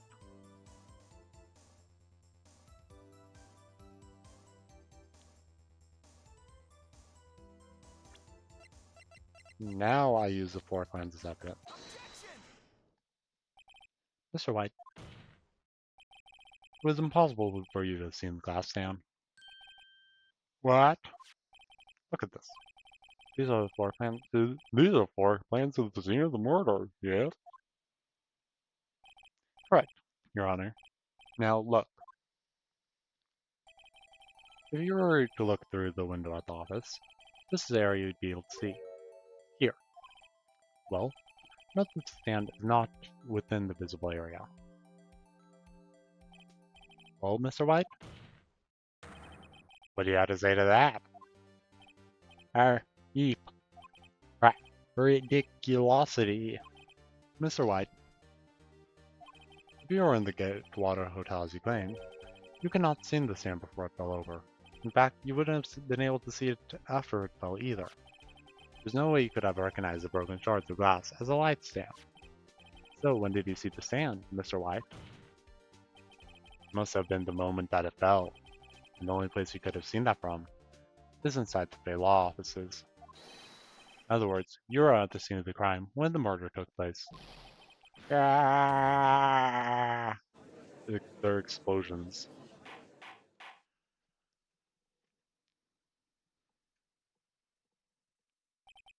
Mr. White? Mr. White, you did it, didn't you? Say my name, Mr. Your Honor. I Miss Mia. It looks like we're about to get a verdict. That's fair enough, Phoenix Wright. Oh, finally out this song. What? Or I forgot about that word. Mr. White, I think the time has come. Shouldn't you confess your crime now? What?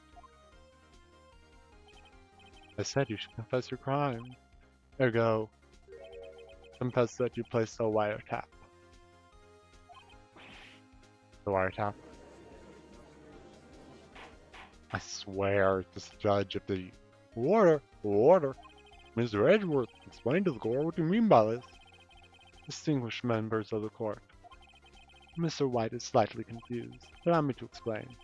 I really don't like the way this is headed. As you know, Mr. White is the CEO of Blue Corp. You are his secretary, Miss April May, to tout the law offices of Miss Fay. What is that? What does that have to do? Your Honor, the question is, when was the wiretap placed in the office, and by who? No, you wouldn't. Mr. White. In order to place a wiretap, you entered Miss Fay's office. Am I correct? Is this considered leading the witness? I don't know. Correct. You are most correct, Miles. Give me a break. Yes, in order to place a wiretap, I breached the Fanco law offices. That's when I saw that accursed light stand. Now I'm confused. Please explain to the court what all this means, Mr. Edgeworth. Gladly, Your Honor. Mr. Phoenix Wright has made his position quite clear. It's determined that Mr. White knew the glass stand was in the office, showing that there was only one time Mr. White could have seen the stand, at the very moment of the murder. Thus, Mr. Wright would like you to believe that Mr. White was the murderer. Not at all confusing, name-wise. I see. However, it is a fact that Mr. White had been to that office well before the murder took place. When he went to place the wiretap, he could have seen the glass light stand then. There you go. Mr. Phoenix Wright's theory is revealed for the basis conjecture it is.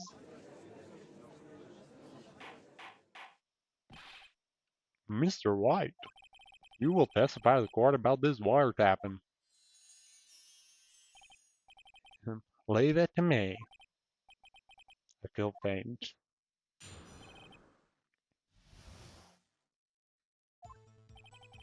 It was the beginning of September, the week before the murder.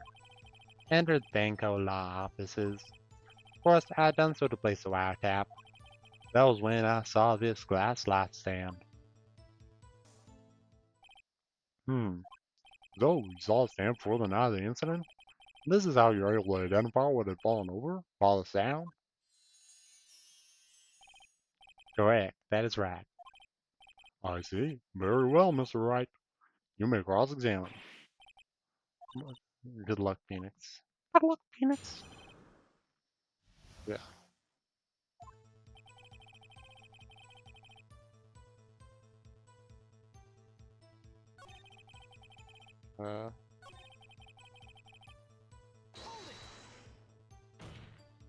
Why did you tap me as phone?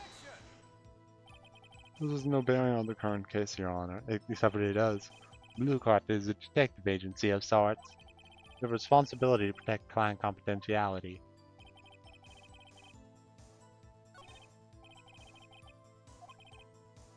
It's rattled enough that I can bluff something out of him. Bluff. Do you have proof? Miss April May knew the details of Miss Faye's phone conversation. This proves that the wiretap was placed before the murder. Right. Okay, so not that.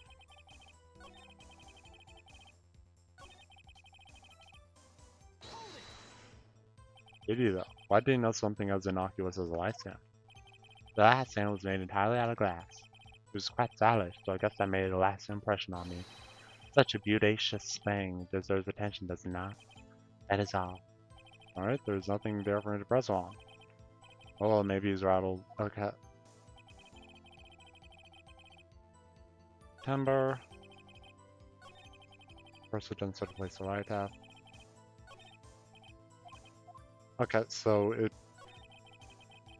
had to be this then, because somehow. Yeah, was it really you that went into the office? Or was it Miss May? Unidentified fingerprints several days old were found in the Fay & Co. law offices. Those are obviously Mr. White. If I know Edgeworth, he's already run a check on those prints.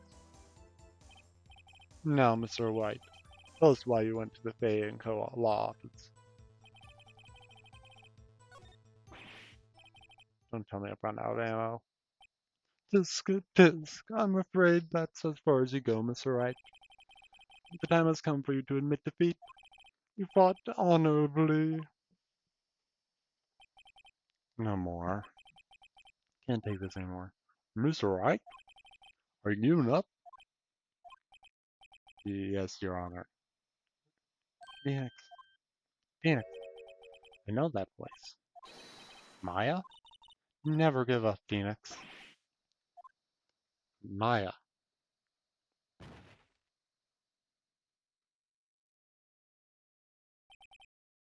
Where am I? The waiting lobby?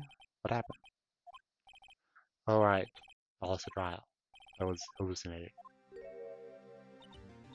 Ah, you're finally awake. Yak!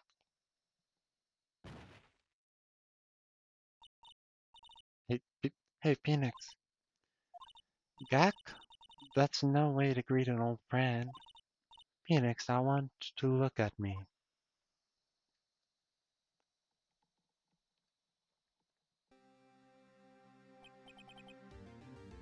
You're Maya? You know the Fey women have strong.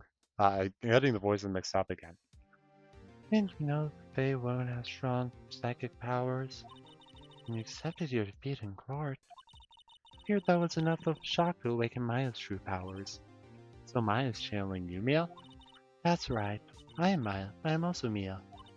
Now, I want you to listen to me, Phoenix. Maya never gave up. You can't either. Wait, but whose voice do I use for this? That's what I came here to tell you. But we don't have much time, Phoenix. Now listen. You've already won. Huh? You had the receipt in the court record, right? Oh yeah. The one you wrote Maya on. Phoenix. White wrote that, not me.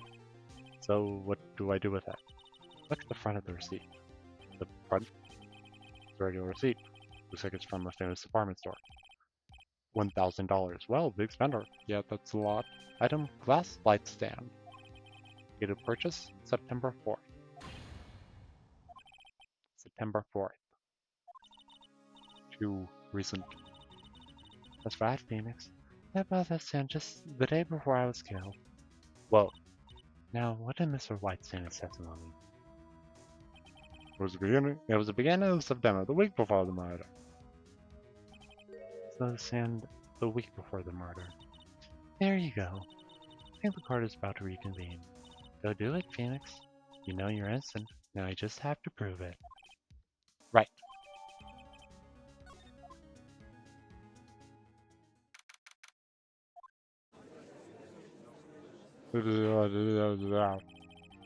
Court will now reconvene for the trial of Mr. Phoenix Wright. This is a defendant. Rather, are you alright, Mr. Wright? Yes, sir, Your Honor. I'm fine now. So let's start where we left off. Your Honor, there's nothing to go back to. Cross-examination of Mr. Wright is finished. It does require now is for you to pass judgment on the defendant, Phoenix Wright. Your Honor, please give me one more chance. I promise you this is the last time I'll ask you. Is this what it's going to be, everything? Just one more chance, just one more question. But, as Mr. Edgeworth noted, the trial is more than or less finished. Mr. Edgeworth? Do you have a opinion on this matter? I say, let us give Phoenix Wright his last chance. Very well. You may begin your cross-examination.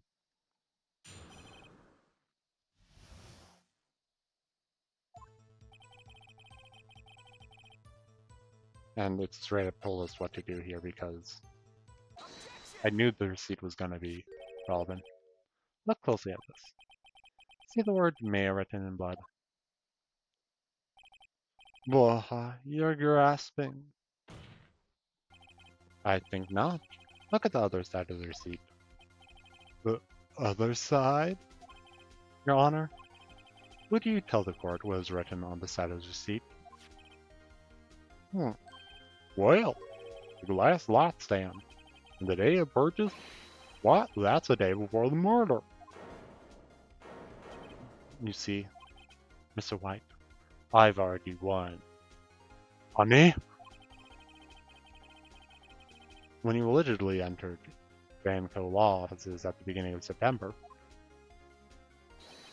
the stand could not have been there.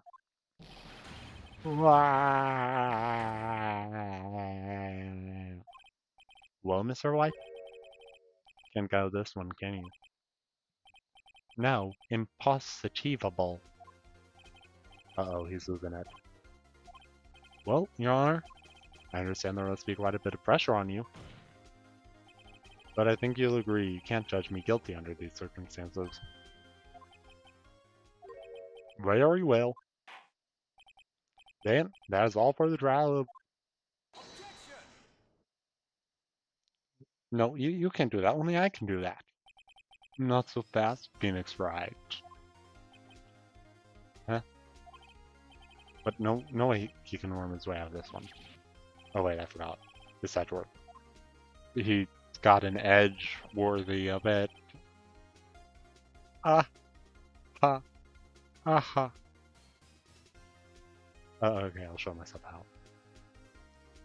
There's a certain thread of logic to the defendant's claim. However, there is no concrete proof that Phoenix Wright is innocent. Ergo, I would like to request one more day before Phoenix Wright is granted his freedom. I need time to make one more inquiry into this matter. Another inquiry? This isn't going to be another one of those updated autopsy reports. This guy just makes up evidence as he pleases. This is bad. Mr. White's guilt is obvious. There's no need to prolong this trial any further. Well, Mr. Edgeworth? If anyone is going to come Mr. White to trial, it would be me, the prosecution. I needed to ascertain whether these new claims have any basis in factual evidence. I see. Objection denied. So, completion of trial of Mr. Phoenix Wright will be postponed until tomorrow. No, there's no telling what will happen if I can't end this now. Edgeworth is sure to come up with, or just make something up. Camilla showed up to help me, and, well... Miss Diana, may I go home? Sure. Thank you for your time. Yeah. Yeah, whose voice do I use? The witness will stay. Mia? Phoenix, read this note out loud. Mia, what's this? List of people's names in Mia's handwriting. Your Honor, if I may. You're quite persistent today, Mr. Wright.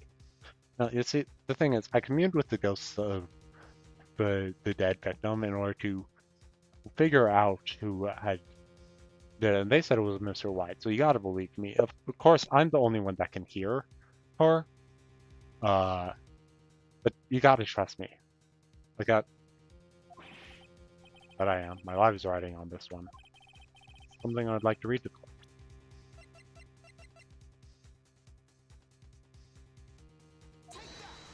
This badge proves I'm a lawyer. No, that's not it. I can't mess with. Aw. Boo. Boo. The memo me had given me is a list of names. Many of them sounded strangely familiar. People in finance, famous celebrities. That's when it happened. The staff, desist, out, blaze, zap, Make him stop. How did you get that list? Mr. White, admit your guilt right here, right now.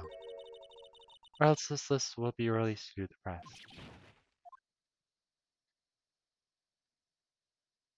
I confess. I confess. I did it. I hit her. I hit Miss Mia with the thanker. Case closed, Your Honor.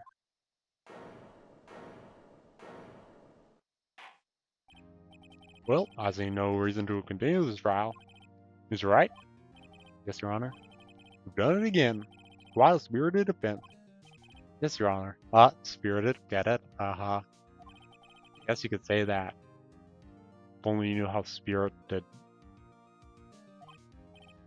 Well, this court finds the defense. You know, it's okay if I make that joke. Okay? Rather, the defendant, Mr. Phoenix Wright, not guilty.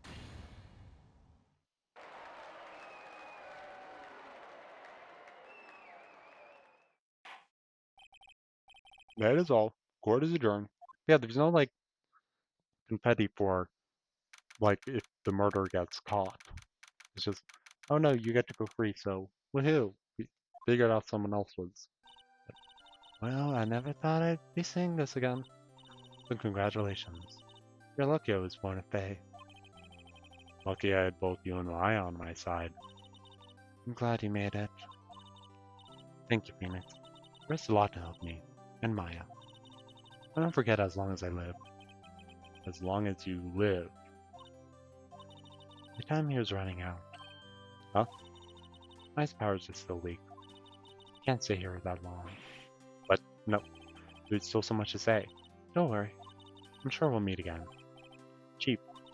Hey, I'm not the chief anymore. Phoenix, can we come to the office tonight? Say 9 o'clock? The office? I'll see you later. Chief. Mia.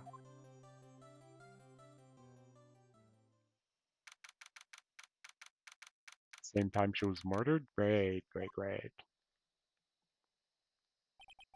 Being here, it's hard not to think about that night.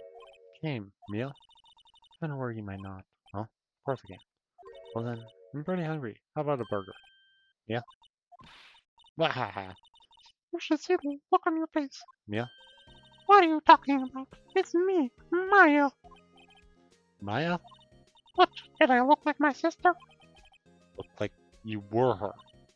I might be able to use that. Oh, Phoenix, go to the store and buy me lunch, would you? Give me your lunch money.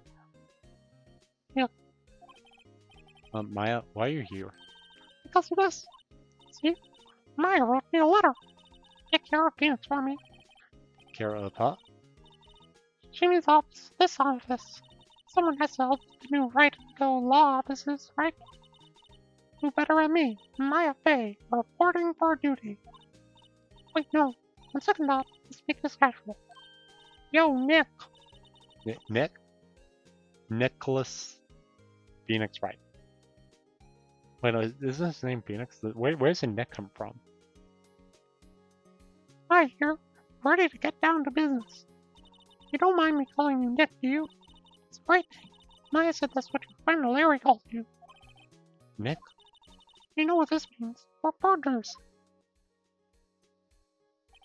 You know, let's think about it. It is Maya's fault I'm here now. But if it wasn't for her, I'd probably be in jail. I think the law offices. It's got a good ring to it. Yeah, thanks, Maya. Good luck, Phoenix. I'll always be here, watching.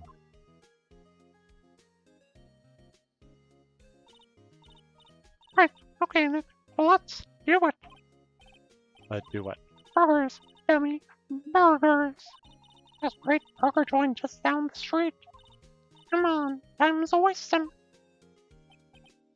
Okay, wait up.